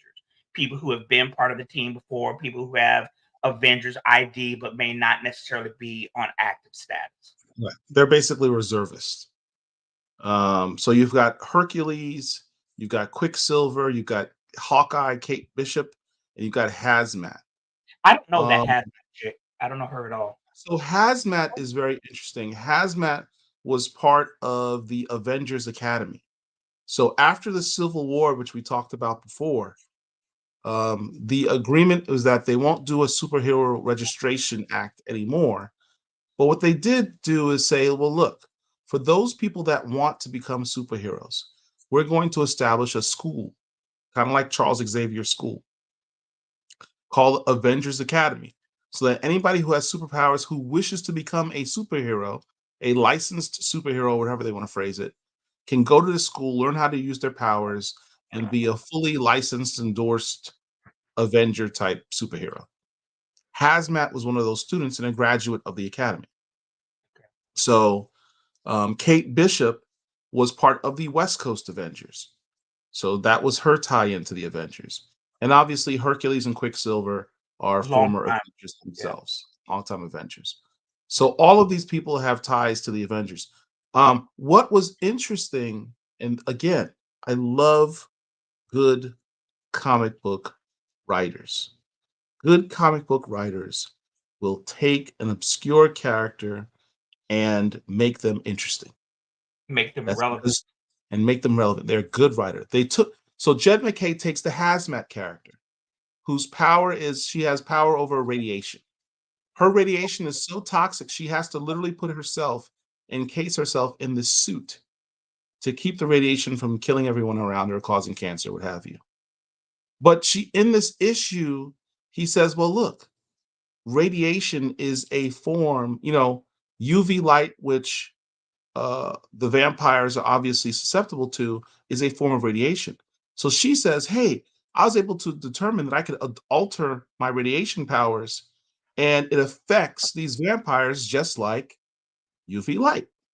Much like the way Monica Rambeau in the Black Panther series under the was it Hudlin or Priest? Oh wow, that's kind of weird. I can't remember that.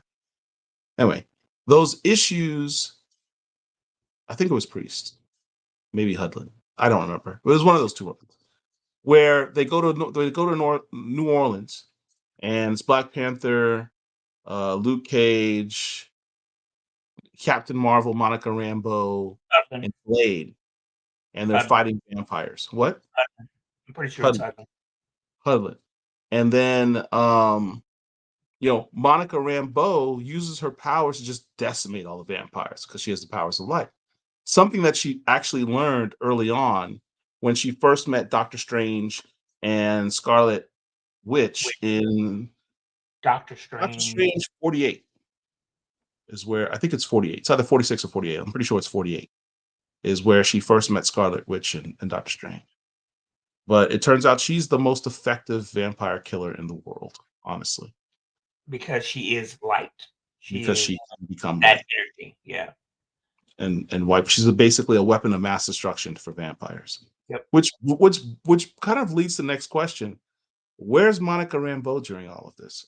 The most effective Avengers vampire killer they have. Yeah. Because she can literally, with her speed, she literally can travel at the speed of light. She can get rid of all these folks in 0.3 seconds. Yeah. So that goes to, writers and specifically editors for not including that character. Well, it'd probably be like this book would be done in like 2 issues. But if people are being changed into vampires, they may not want to unleash her powers because I said she's a weapons of mass destruction. She would end up killing innocent people that had been converted to vampires that they're hoping to convert back. This would be the logic that I would assume that they're probably trying to make. Or they're just not thinking about a Black woman being in these books. Or that part. Which is more likely the case. Which is more likely the case. Let's go to these comments here. I already got it. Pericles Dragon Balls, thanks for the information. Oh, Pericles said who Blade's girlfriend was Brielle's mother. Saffron Calder, Blade's original love interest in the 1970s. Yeah, I didn't collect Blade, of course. Let's see. Frustrated says, I can't collect all the Blood Hunt tie-ins. I one time with the death of Superman, I will never do it again. I would suggest the books that I would suggest, buy the main Blood Hunt book. Of course. Dracula is good. Dracula was good. Look, And I'm a Black comic. comes out. So I'm gonna tell you, buy all the books with Black characters in them. So buy Blood Hunt, buy Dracula Blood Hunt with Blade's daughter. Doctor Strange. By Midnight Suns. Midnight Suns. I don't know if Blade's going to pop up again in Doctor Strange. It might have been a one-off. But this latest issue, he was prominent. So that's what I'm saying. saying. It doesn't mean he's going to be in the next one. I don't know. I understand that. I'm talking about that specific issue. But definitely buy that Doctor Strange number 15. Avengers 14 was just a good book. If you just want a good read, it was, even though there's nobody, it was a good read. Yep. Midnight Suns already said, right? That's going to be Midnight Suns dropped? I didn't pick it up. Has that dropped? Okay. That's going to be written by Brian Edward Hill. Oh, okay. So that's going to be good. Brian Edward Hill, for those who don't know, wrote the last volume of Blade and is the current writer on Ultimate Black Panther, which is extremely good. Right. And then there's also the Blood Hunt Black Panther that's going to be written by, what's the sister's name? Christiana Lynn something. Oh, geez, why am I forgetting her name? Anyway, pick that book up as well. I think that's pretty much the list that I recommend. Let's see. What else do we have?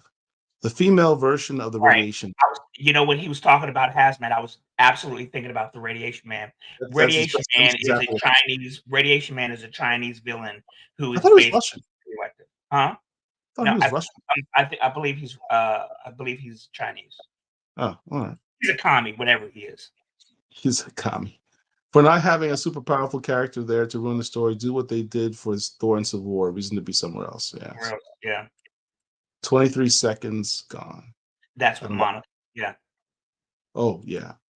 I hope to see Monica show up eventually. I want to see her go Nova while being swarmed by vamp. Exactly. And here's the thing. She wouldn't even be swarmed because she does not have to have a physical form unless she absolutely wants to. So she could just literally go up in the sky in New York, turn into UV light, and then poof, everybody's done. Yeah, Manifesto gives the great example. Photon going Nova reminds me of that scene in Blade 2. Remember he had the light grenade and he set it off and blew up everybody. Radiation Man was a Chinese communist. Told you. Yep. Okay. I knew it was a communist, I just didn't know which one. All right. So what was the next book you want to talk about? So honestly, we weren't really talking about much. And the other book that I wanted to talk about was Victory. And this book is from Dynamite Comics and is written by the great David Walker. Now, as I continuously say in this space until recently, I never really paid attention to who creatives were. I'm sorry, Jeffrey Thorne, my bad. But over the past 3 to 5 years, I have paid more attention who the actual creatives were. By that, I mean the writers specifically and the artists. Obviously, artists have a specific style. Back in the 80s, when I really first started collecting, I was a huge Thor guy, still am. Walter Simonson had one of the best runs to me in comics, and that was the Casket of Ancient Winters storyline, which was about 30 to 40 books, honestly. And he introduced the character Beta Ray Bill, right? He has a very distinct uh art style, which lets me know who that person is, like Byrne, like other artists. So when it comes to more recently, I've made a concerted effort to understand or learn who these creatives were.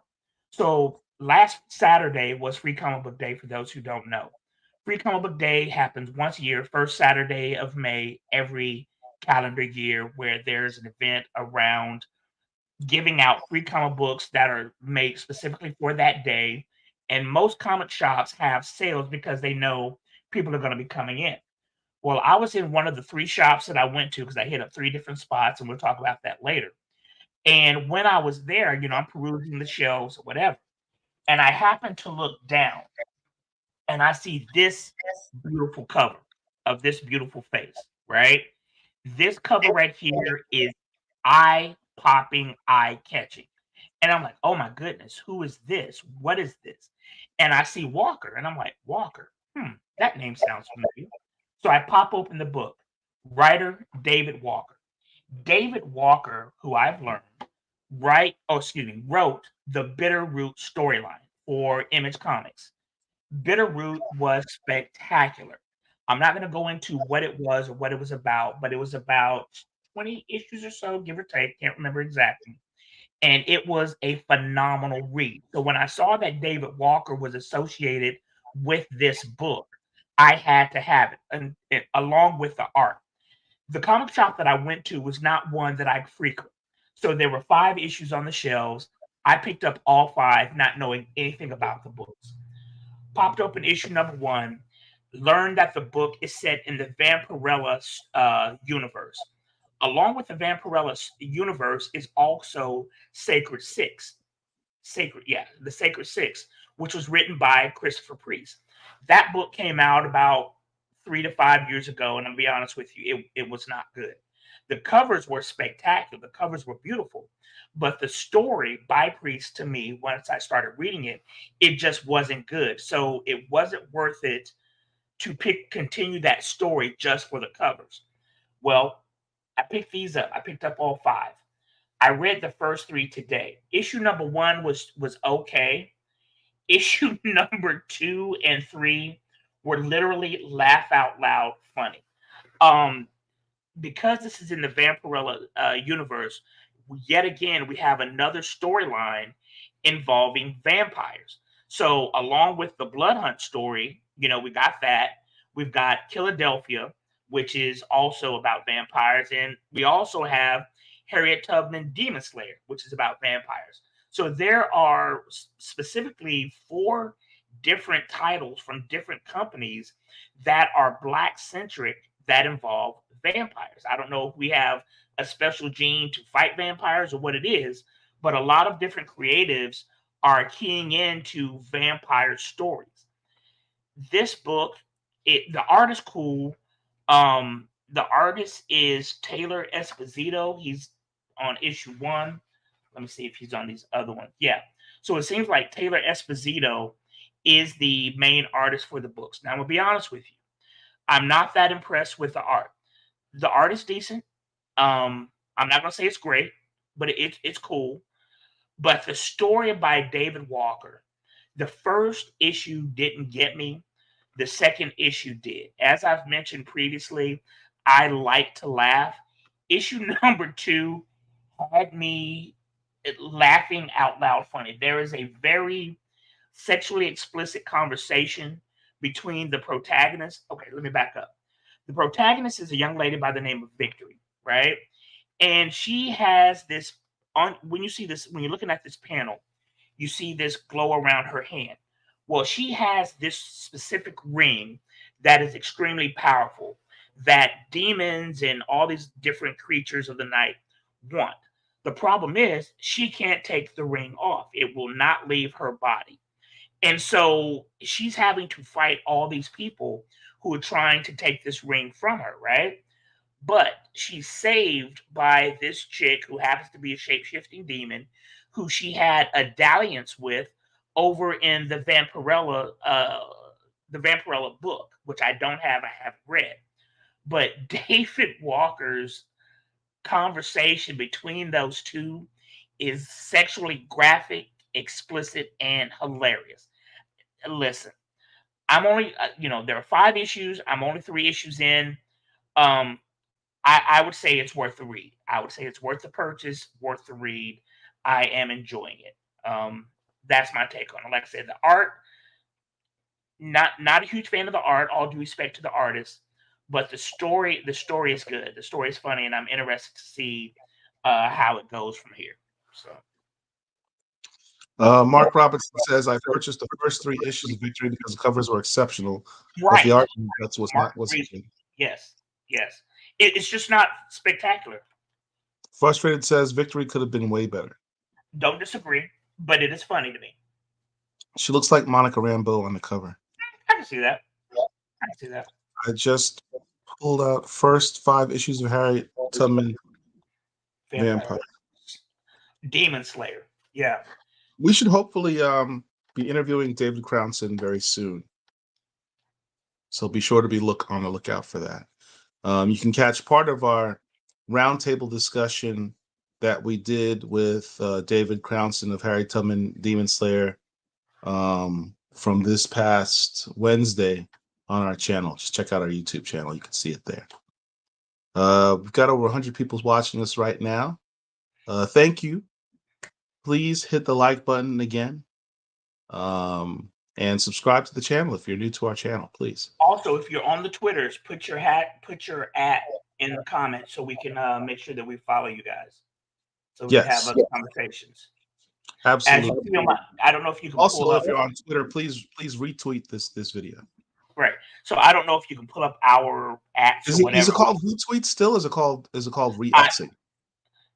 My mama called it Twitter. I'm gonna call it Twitter. It's Twitter. So interior art doesn't look it's not horrible. I mean, it's better than anything I can do, but it's not great for me. Make sure you follow our @. That's mine, ATO Blurred. That's the one that Paul uses for this channel or whatever. But yeah, make sure that you put your @ in the comments so we can make sure that we follow you guys. But as far as books this week, it was a rather light week. And so that was it. What's coming up next week? Let people know what's coming up next week. All right, give me a second to pull up our list here. Yeah, I didn't see anything else. The only other book I would want to mention, just very briefly, Juniba, who is, I believe, a Nigerian artist, if I'm not mistaken.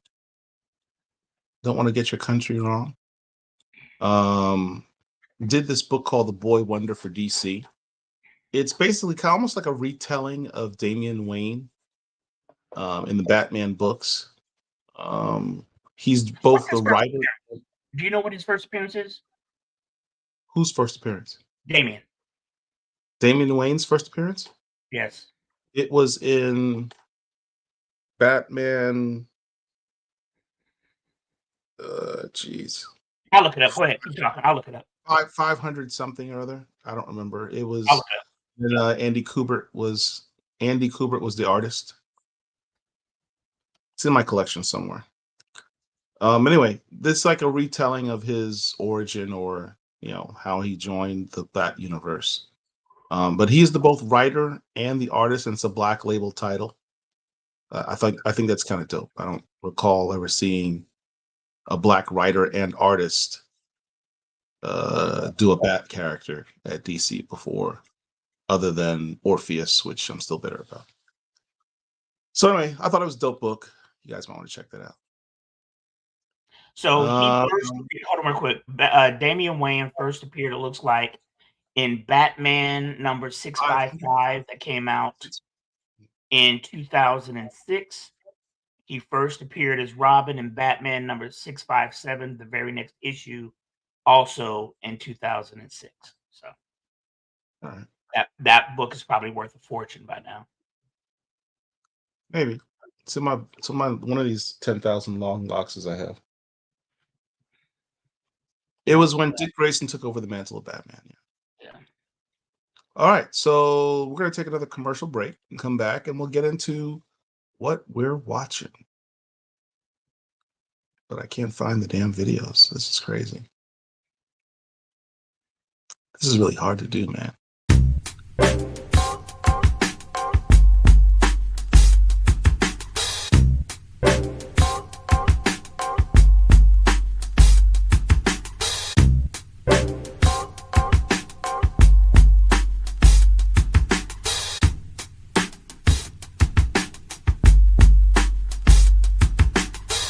I left my Method Man book.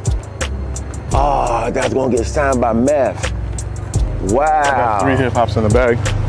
I might need to buy one off of you. Yo, you go Otis. What? What? What is going on? Nigga, what? Every record right on. Hey, yo. Hey, Miss O. What's good? This is unexpected. Let's go, man. Let's go. Every record is perfect what we do, man. How you doing? What's up, boy? What's going on?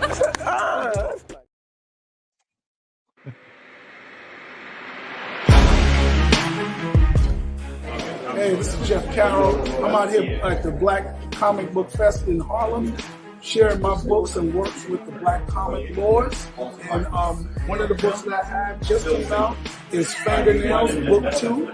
It's a paranormal investigator thing, Scooby-Doo. And it's a girl that changes into a gargoyle. And she shows that all ghosts aren't bad. So she takes on different ghosts. In this one, she's dealing with ghosts in the projects. So I have a variety of titles. I have the Horror Shake series, which I've explored different short fiction stories. And what I do have coming out is in August. This will be in previews in in July. The Last Harlemite takes place in a post-apocalyptic New York City, manga style, inspired by the series, the movie Akira. So please check me out. This is going to be in comic book stores. My name is Jeff Carroll. You can check me online, Instagram, or Facebook. Nice to meet you. Let's do it.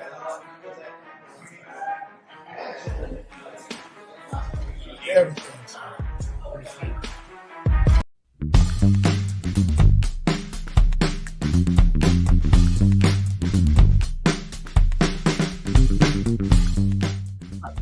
Comics are different. Those things cannot be returned if they do not sell. Okay, so that means that if they buy 10 copies of Monica Rambeau Photon and nobody buys it, they eat that money. And your local comic shop is, the margins are very thin, right? Times are hard for everybody. And so what that means is that it gives comic shop owners incentive to be very risk averse, right? And so you could order a bunch of Batman and you know that every month people are gonna come in and buy Batman. It's often characters of color, new characters, lesser known characters where they're like, I don't know, this could be good, but if I put this on my shelves and people don't buy it, I lose money.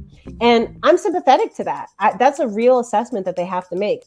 So the way that we avoid that is you go in and you pre-order. So Paul goes in 3 months before the comic set comes out and says, hello, I would like to pre-order Monica Rambeau Photon #1. I'm not going to wait till it comes out. I'm telling you now that I want it. And at that point, they're like, okay, let me go ahead and order this.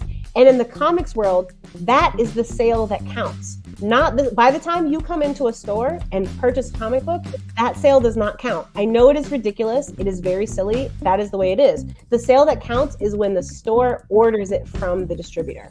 That is what they are counting. And so what that means is that when you go in and you pre-order things, it actually gives that store confidence. Like, okay, Paul said Paul's going to be back and spend his $5 on this book. So we're good. If we order this one, we know it's going to sell and we can pay our rent. We're not going to be eating this cost this month. The best thing to do is your subscription or your pull list, where you go in and you say, I want you to put these in every month for me, right? And then they will set that aside in a box. Message.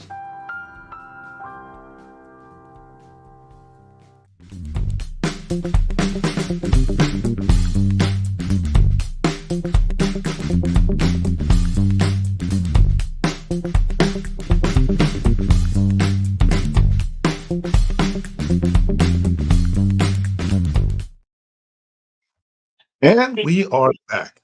Speaking of pre-orders, Jeffrey Thorne, writer extraordinaire, is going to be on the new X-Force title, which drops in July. Tomorrow, when you get up, call your local comic book store or go in.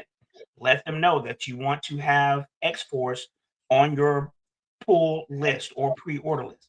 Also, Dr. Eve Ewing has another X title coming out, which is it starts with an E. There we go. Exceptional X-Men. Put that on your pull list as well. She just told you just now that that's what counts. We want these Black creatives to continue to have jobs, to continue to have books. You know, Jed McKay doesn't need to write everything over there at Marvel, right? Jeffrey Thorne, I'm sure, can handle more than one book. I'm giving you a shout out, Mr. Thorne. So that's it. So what's coming up next week as far as books that people should take a look out for? Let's take a look at that.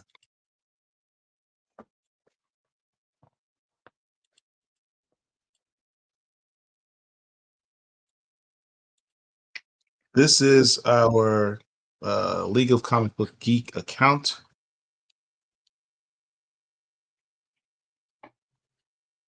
And let's see. Next week we have House of Slaughter, Miles Morales, Spider-Man. Listen, that's the thing. Here's the thing. Books, is it a Black creative or Black creative and Black creative and or House of Slaughter has Black characters in it. Okay. One thing that we were just talking about Blood Hunt, as I forgot to mention. In the first issue of Blood Hunt, Blade approaches Miles Morales, and then we don't see Miles again. Yep. But then he shows up at the end of Doctor Strange with Hunter's Moon and Tigra. We know at some point, based on the solicits, that Miles is going to become a vampire. How do we know he's not a vampire already? Yeah. So, to reiterate or to expound on what Paul is talking about, on a rooftop somewhere in New York, Blade encounters Spider-Man. Now, I thought that was Peter Parker. I didn't realize that it was Miles. So Blade encounters him. Later on in the book, we understand and learn that Blade obviously is the big bad. So that was just one panel. So if you're not thinking about it, you're not thinking about it. So now it makes you wonder, okay, did Blade at that time turn Miles Morales, who in the Doctor Strange tie-in shows up, as Paul just said, with Hunter's Moon and Tigra in the Sanctum Sanctorum? Now, I would think that the Sanctum Sanctorum is not doing its job if it's just letting vampires in all willy-nilly. I know that Blade is supposed to be an ally, but there should be all kinds of spells and wards that would prevent him, Blade, from coming in, unless he had a special dispensation or whatever. So if Miles is now a vampire and is just able to walk into the Sanctum Sanctorum, it's not as secure as one would think it should be. That's how I look at it. This cover is kind of dope. This solicit for the next issue of Miles Morales, which comes out next week, issue 20, mentions absolutely nothing about Blood Hunt. It's not a Blood Hunt tie-in. And there's only 2 covers. So what else? What else do we have? We have this Outsiders series, which is someone made this analogy. They said it's pretty much like Planetary or the Authority back in the day from the Wildstorm universe. Very much a team like that. A science investigation team, which happened to have superpowers. That's kind of what the Outsiders is. So So black characters in this one. Luke Fox, Lucius Fox's son, formerly Batwing, is in this series. Who else we have? What books do we have here? Rat City. This is issue number 2.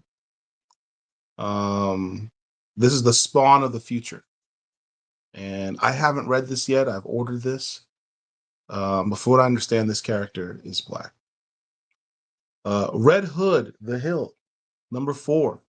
I think this is a 5-issue series. So this is the penultimate issue. This has been a dope series.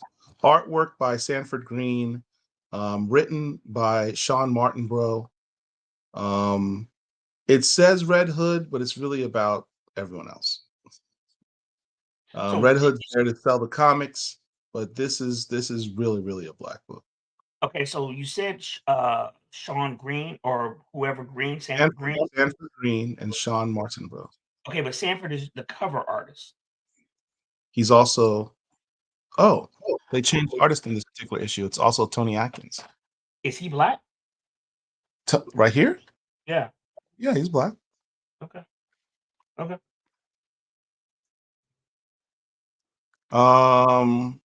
Dope series. What do you do when you have a part of, town that not even superheroes go to? Sure. People end up becoming their own vigilantes to protect their own neighborhood. It's a good series. I really highly recommend anybody check this out. Let's see.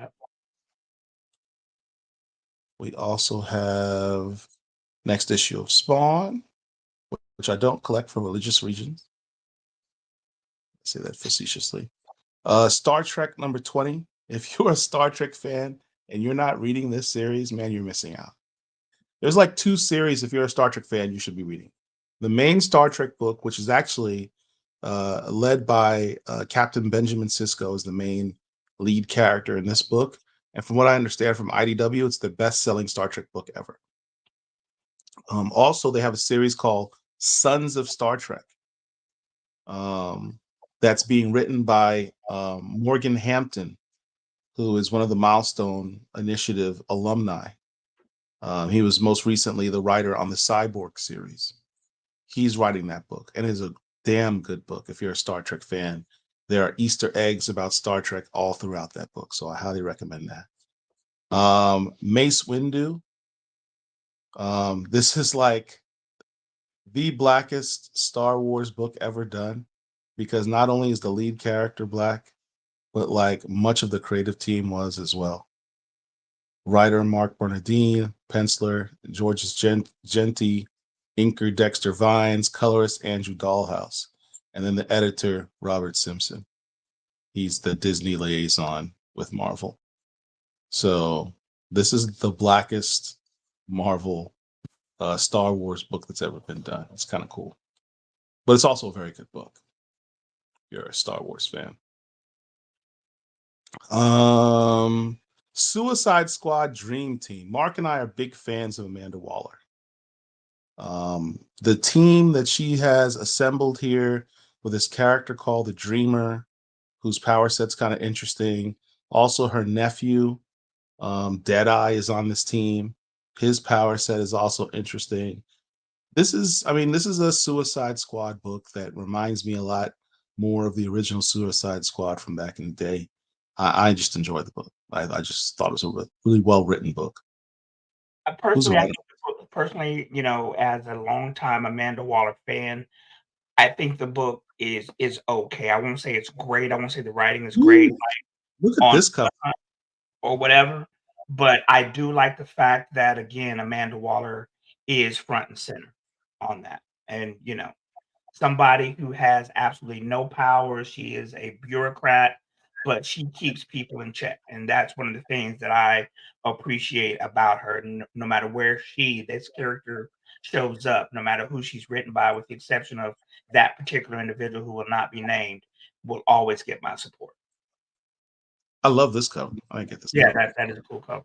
What else we got? That's it. That's it. That's the whole. That's the whole shebang. Cool. So next is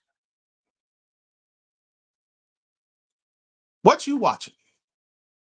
Now, obviously, we got to lead off with the book that you guys have been clamoring for, X-Men 97.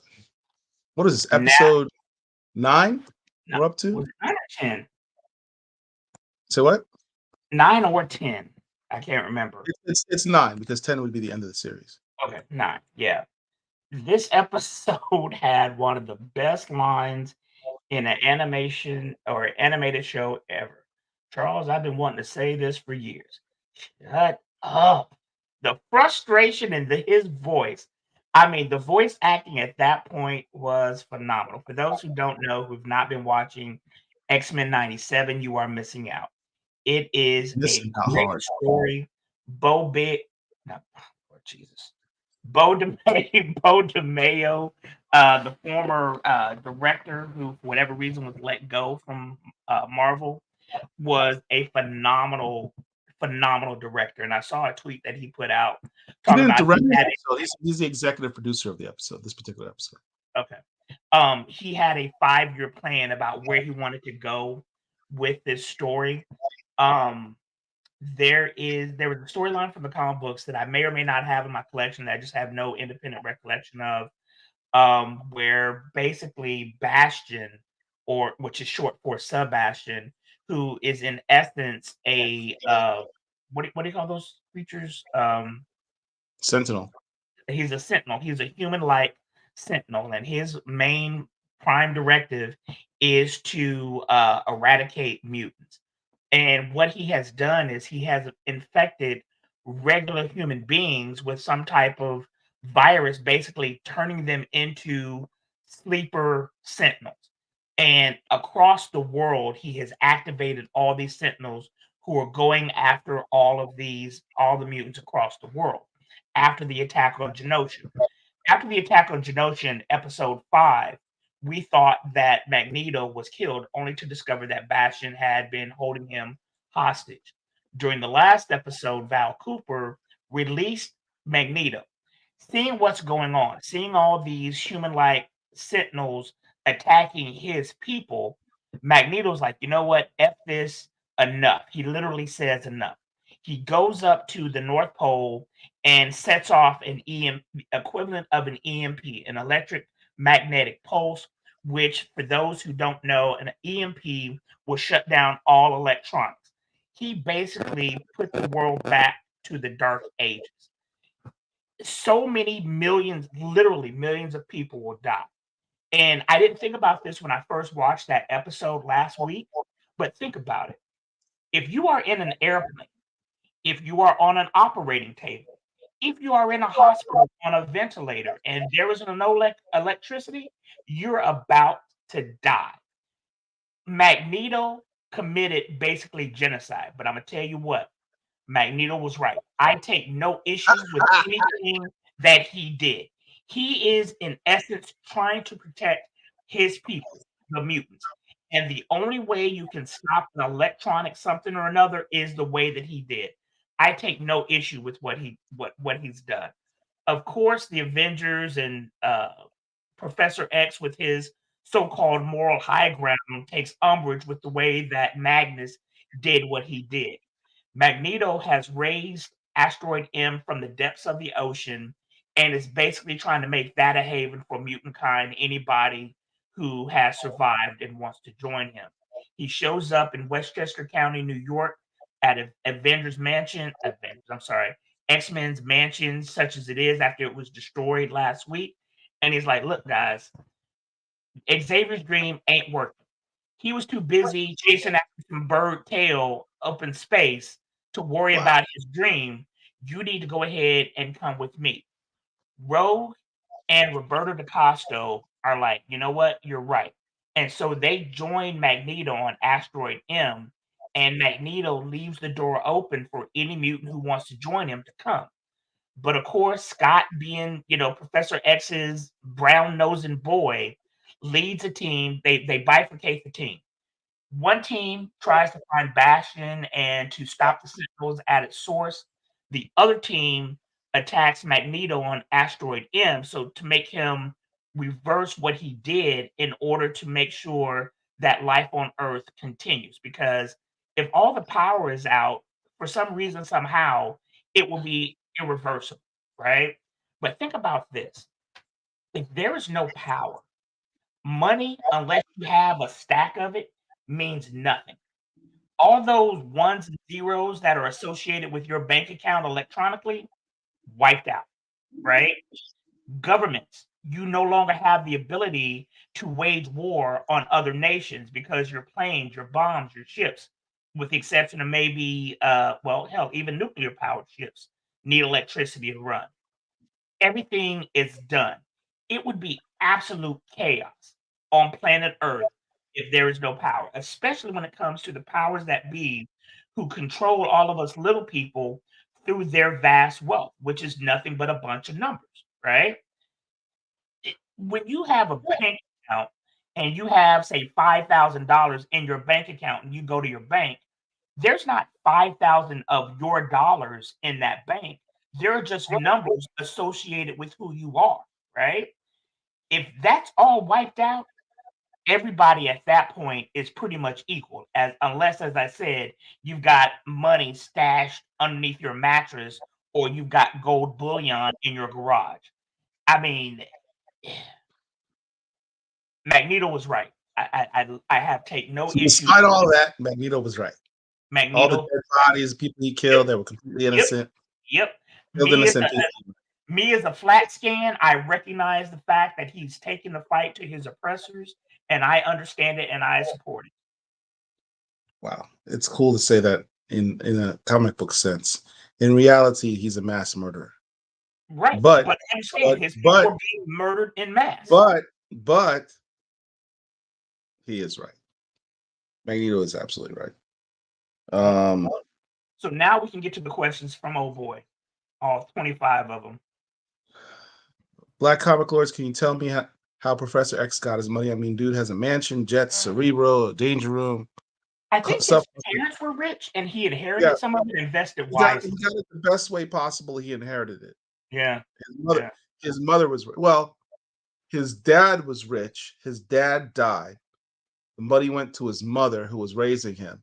She married Kane Marco's father. Yep. And they were raised together.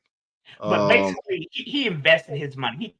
When he didn't inherit billions of dollars, he inherited probably millions. And then by investing wisely, he made that billions. So that's because also remember, Charles Xavier is super smart because he can learn stuff just like that.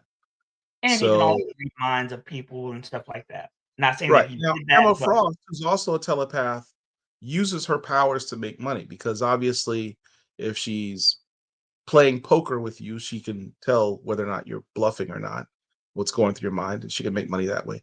She can control people. She can literally tell people, invest in my company or what have you. She literally manipulates people's minds to make money.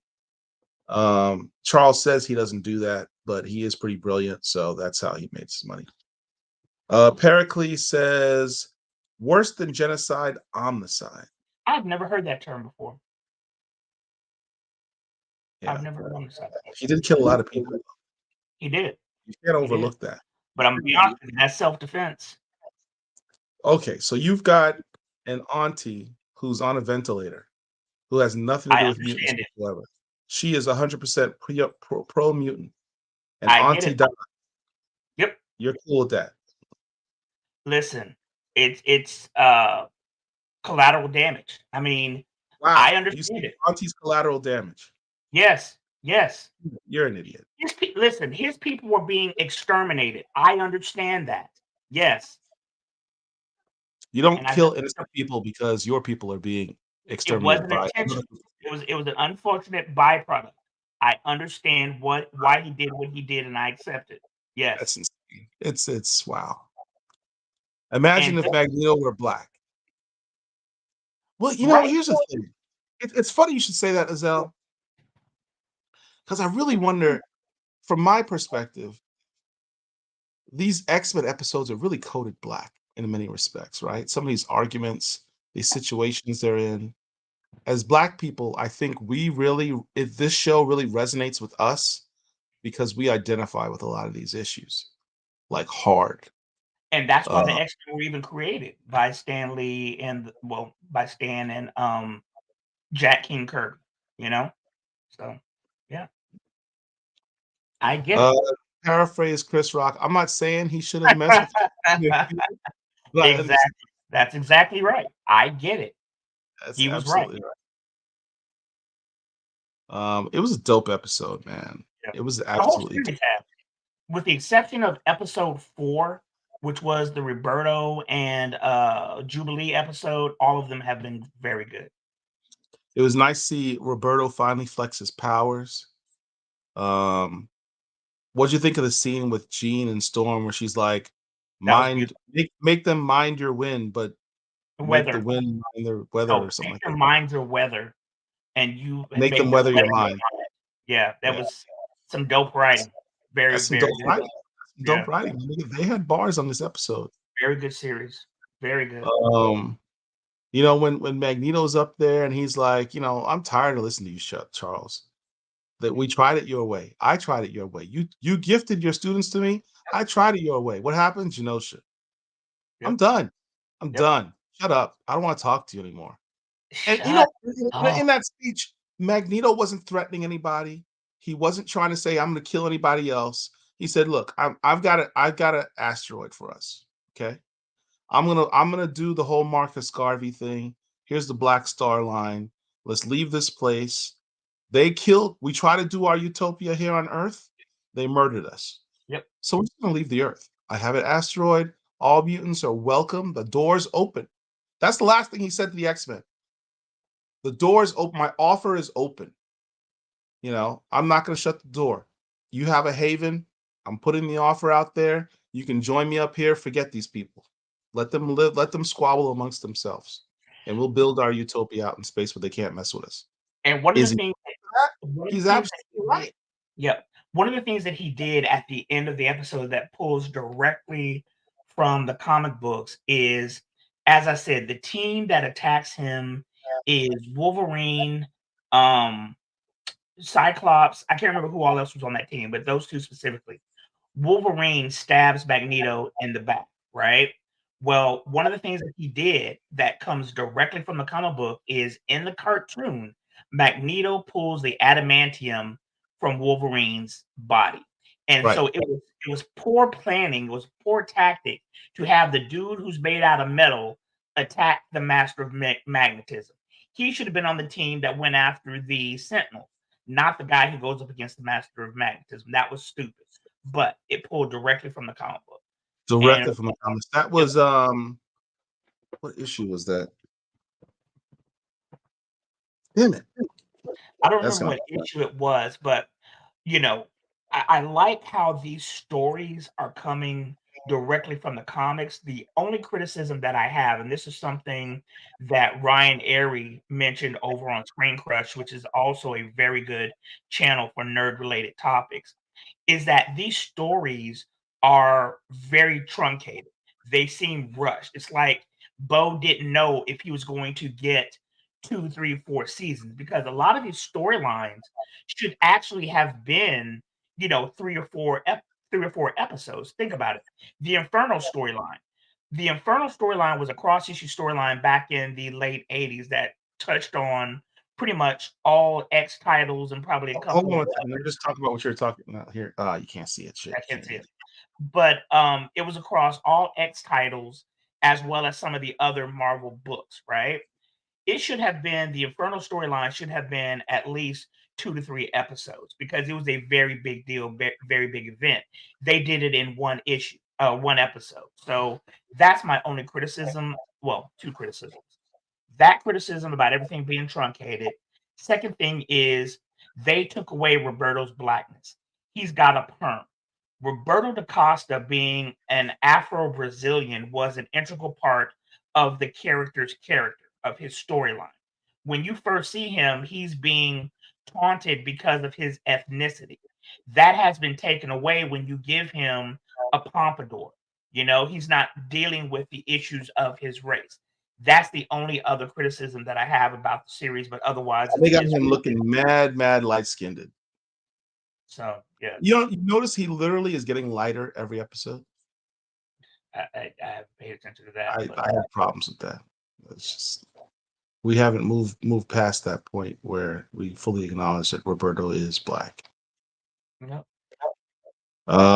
Frustrated says Magneto wasn't right because he took out his frustration with the few out on the many.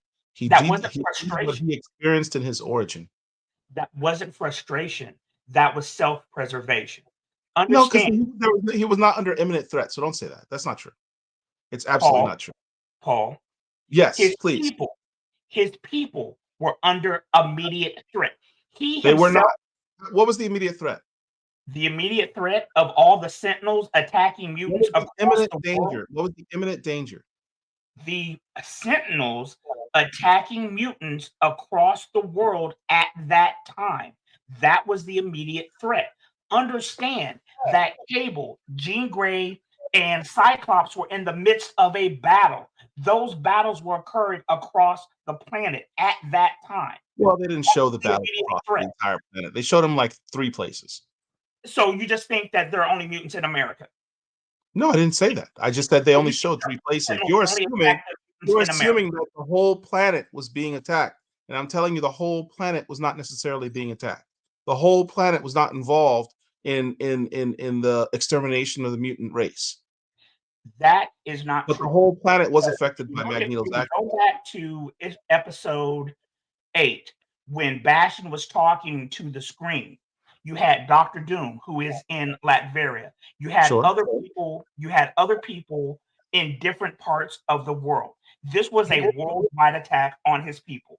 It is a logical leap to understand that this was happening worldwide. Understand, Genosha was a completely different nation.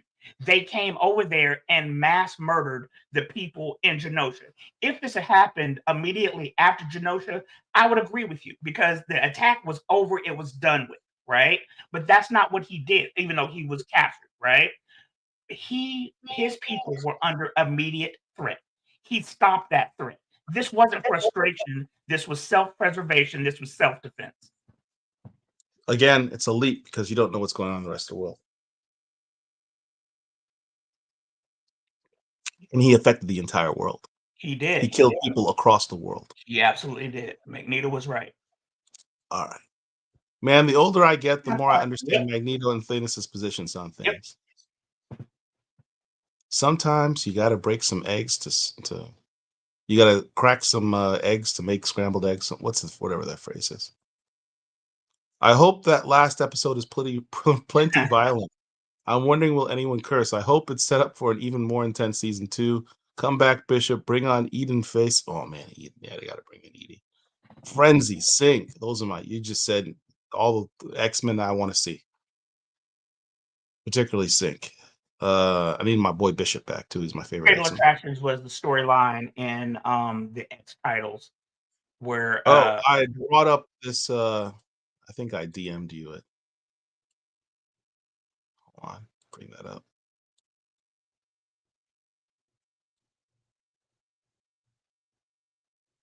Only one of the pictures showed up? Seriously? Incredible. Oh, it's still uploading. I won't bring it up then. Anyway, let's see what else is said here.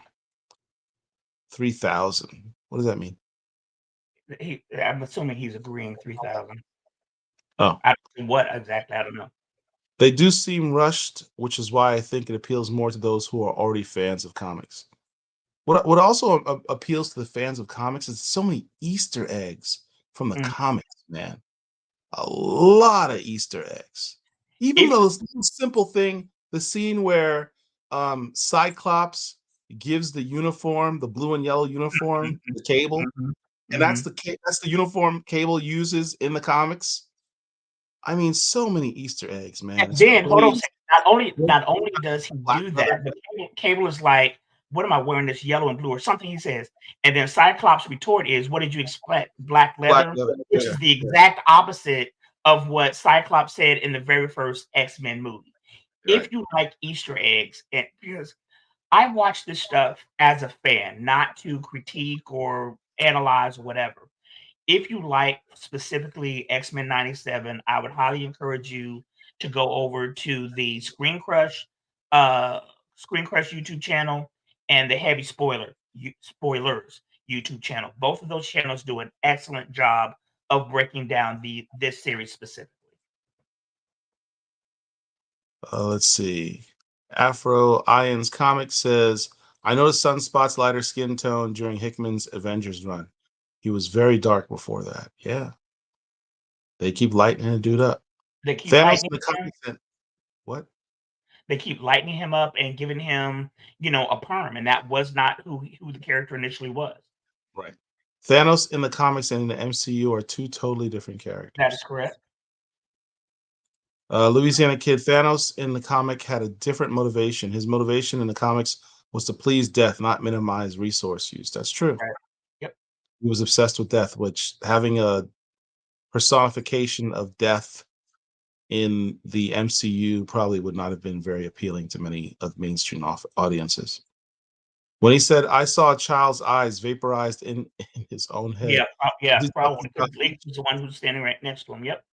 Yeah, absolutely. That was dope. I mean, the writing on the show so damn good. Very good. So damn good. He said, "What did you expect?" Right. Black Leather was an obvious movie reference. Yeah. All right. Next thing. Oh, there was other show you wanted to talk about. All right. So I'm gonna talk about this show, but I'm gonna be honest with you, it is not good. It is called. Why are you going to talk about a show that's not good? It's called Theft of the Black Gods. What is it called? Theft of the Black Gods. Let me get the full name of it because I want you folks to know what it is. Give me 1 second. Let's see. Theft of the Black Gods, the Superheroes is what the show is called. It's on Tubi for sure, and I think it's on Amazon Prime. So I was scrolling a couple of days ago. I don't know how this ended up in my algorithm or whatever, but of course, when I saw superheroes, obviously that's right in my wheelhouse. Talking about black gods, that's in my wheelhouse. Right on the heels of us talking about Akugan, the god brutalizer last week, I'm like, oh, this is going to be interesting. So I pulled it up and started watching it. I finished it up today.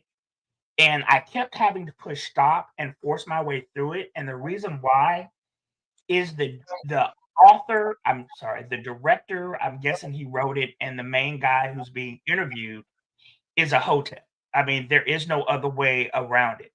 His position or thesis in this series or this movie documentary is that everything in the world stems from Black folks, right? Now, in ancient times, I'm not going to disagree that cultures fed off of each other, right? But Paul mentioned, I made a leap a second ago. This dude makes an extravagant leap, right? He's sitting up here saying that Thor, now, I'm not talking about Thor in the comic books, but I'm talking about the Norse god Thor, who is part of the Nordic pantheon, with Odin being the Sky Father, came directly from African Orishas with absolutely no supporting documentation whatsoever. There are obviously similarities between the characters of Thor specifically, and I think it's Ogun in African lore. They're both. It's actually Shango. Shango, thank you. I'm sorry. Shango is the god of thunder. Yeah. Understand something. Thunder does not just exist in Africa, right? Thunder is a literal worldwide phenomenon. Understand, and this may step on some toes or whatever, I don't care. But religion is basically ancient man's attempt to understand the natural world around them. So it stands to reason that different communities and different nations created pantheons to explain the world around them in a way that was unique to their society. It doesn't mean that they fed off of something else. Could it have happened? Yeah, but people develop the same things independently. Think about this. Here in what we call America, the Native Americans used bows and arrows. They used bows and arrows in Europe. They used bow and arrows in Africa and across the world. Different people develop same technologies. It stands to reason, to me at least, that different peoples would have developed gods that had similar powers. So his thesis in this series was just it just wasn't good. I'm sorry. I would encourage you guys if you have nothing else to do. It's an hour and 15 minutes, 17 minutes. Watch it to see if you agree or disagree with my assessment, and hit me up on Twitter at ATL Blur. Here's one of the main things that made me distrust his information. Throughout his documentary, the main thing that he's talking about is Superman, right? We all know that Superman is a Christ-like figure. No disagreement with that whatsoever. Right. But he showed a clip from Superman, the Man of Steel. And on the screen, it said Man of Steel, whatever, Warner Brothers, 2003. And I'm like, wait a minute. And so I was like, that doesn't sound right, because the MCU started in 2008. I understand that the Man of Steel is not part of the MCU. I understand that, but follow me. The MCU got us into the modern day of the superhero movies, right? 2003 obviously is 5 years before that. I looked it up. Man of Steel came out in 2013. And so if this information on that, something that's easily verifiable, is wrong, it leads me to think that a lot of the other information that he presented was wrong as well. As I said, the dude is a hotep. You remember the character that Damon Wayans played on In Living Color, the dude who was in prison, who was always using these big words and The conspiracy brother or whatever. That's exactly right. Because he would take a word, for example, Clark Kent. He was like, yeah, so the name Clark means clerk, and then the name Kent means white. So he is a clerk for white. I'm talking about Superman. He is a clerk for white power. And I'm like, what? So I looked up the word Kent to see what its etymology was. And it had nothing. I saw nothing. I looked at like 5 or 6 different articles about the word Kent. The word Kent hails from ancient England and Ireland or whatever, and it was a county over there in England or whatever the case may be, and that's where the surname sort of came from. I saw nothing to indicate that it had anything to do with whiteness. I mean, it's a bad series. It's a bad documentary to me, but I would actually encourage you folks to watch it just to see if you agree or disagree with my assessment. It just Yeah, it doesn't sound like anything I'm interested in watching. Dude, like I said, he was a hotep. I was really, really interested in it, but it just no, not at all. Anyway, so that was that. The other thing that we were going to talk about is on Hulu. There's a series called literally Black Twitter, and right now I don't know how long it's going to run, but there are 3 episodes on Hulu right now as of Wednesday. I don't know if any more have dropped. I've only watched episode 1, and it was really, really good. You had a lot of social media experts. You had Van Lathan, you had Jamel Hill, you had a bunch of other people who I've never even heard of. And they were basically talking about the history of Twitter and the Black folks' influence on that platform, and in essence, the world. And it was very entertaining. It was very engaging. This I absolutely recommend. Well, at least That I actually would watch. That seems like something I'd be into. Yeah. Black Twitter is its own thing. I remember when I first heard that term, I think I called Marc. I'm like, is Black Twitter like a thing? Is that a page on Twitter that I don't know about? And he just burst out laughing. Was like, "Nah, it's not. It's the culture, dude. It's not." And that's one of the things that they talked about is how white folks were wondering, okay, how do I get on Black Twitter? Is there something that I need? Is there a special login? Is there a special key or whatever? And if you're not on the Twitters, Black Twitter is basically issues surrounding Black folks, something that we come together as a community to discuss. One of the things that they mentioned was the series Scandal. Thursday night was appointment television when Scandal came on because Black folks would watch it, even though you're in your separate community, your separate apartment house, whatever. When you are on social media, you come together to watch a show and you're communicating with people across the world about this one thing. You know, for example, when Game of Thrones would be on, that's one of the things that I liked about HBO and Game of Thrones is that it released on a specific day at a specific time. Kind of the same thing with X-Men 97. Everybody knows that it drops on Wednesday. People are up at midnight Eastern Standard Time watching it. So throughout the day, you have people talking about X-Men 97, and that's something that we're doing collectively. And that's something that kind of brings you together with others. You know, you found something that you all can enjoy, and I do like that. So that's what Black Twitter is about. Tells the story and history of Black folks on that platform. Yeah, that's something I'd actually check out. I Manifesto says I get exactly what Rich is saying about pseudo scholarship, but the use of the word Hotep as a pejorative makes me cringe. Oh well. Yes, that's you.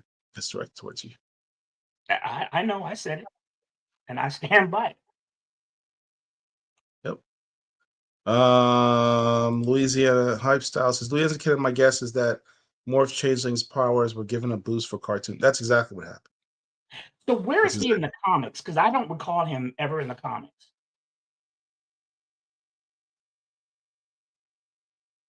He's in Exiles. Okay, I read that. Yeah. I mentioned this since we're still on this, and I know you don't have a picture pulled up, but I just finished the series Them, The Scare. I'm telling you right now, it's 8 episodes. It's on Amazon Prime, season 2. Season 1 has a tangential connection to season 2 that you only find out about in the very last episode. You can watch season 2, Them the Scare, with knowing absolutely nothing about the first season. I tried to watch season 1 again. I stopped at episode 2. Let me back up.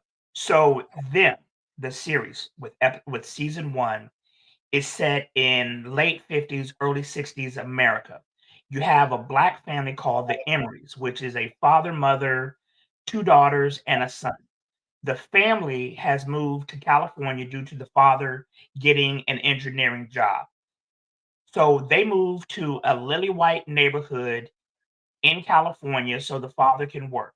The daughter, the older daughter, who played Venus Williams in King Richard, I can't remember the young actress's name, forgive me, but she plays the older daughter. She's in high school. She's high school age, probably 14 through 16. She's in high school. In the second episode, which I had to turn off, obviously she's the only Black person in the class. Teacher asks a question. She raises her hand and everybody starts laughing at her. So she starts talking. The entire class starts making monkey noises, right? The teacher sees this, is telling everybody to shut up. The girl is like boohoo crying. She stands up, goes to the front. The teacher writes not a pass. That's what I thought was being written. She doesn't write a pass. She writes a slip to detention saying that she's disrupting the class. And I got so pissed that I turned it off. I couldn't finish it. The series has everything to do with mysticism and the supernatural. That's why I started watching it. It's much like American Horror Story, but it's Black centric. I made a vow a couple of years ago to no longer watch Black trauma porn. By that, I mean no more slave movies, no more segregation movies. I did not watch Till about Emmett Till's murder. I'm tired of seeing us being victims, right? There are more stories that are Black centric than us being enslaved or discriminated against. I really wanted to watch season 1, but after that, I just couldn't do it. As I said, season 2, it's set 30 years in the future in 1991 in Los Angeles. Although there are racial aspects of it, it does not permeate the series the way it did in season 1. So I highly recommend them to scare season 2, not so much season 1, unless you don't care about that type of stuff. But I'm telling you, them to scare is phenomenal. Luke James, who played Johnny Gill in the New Edition BET story, if that dude is not nominated for an Emmy, something is wrong because his performance was spectacular. So yeah, very, very good. That's pretty much it. I think that is pretty much it. Yeah. So thank you all. Listen, if you're still watching us at this point, you obviously dig what we're doing. I would really appreciate it if you would please hit the like button, share this video, retweet it, reshare it. And if you're not subscribed to our channel, please subscribe to our channel so you'll know when we're doing these videos in the future. Doing these actions really helps our algorithm, helps the channel grow. I really want to hit our 3,000 viewer mark soon. So the more people we can get to subscribe, the closer we can. We're like this close. I think we're at maybe 10 people that we need. I need 10 people to subscribe to our channel so for us to reach our 3,000 mark. So please do so if you can. Guys, Marc, yeah, I just want to say, look, we've been sitting on here for 3 hours, a couple of old dudes talking about comic books and nerd stuff.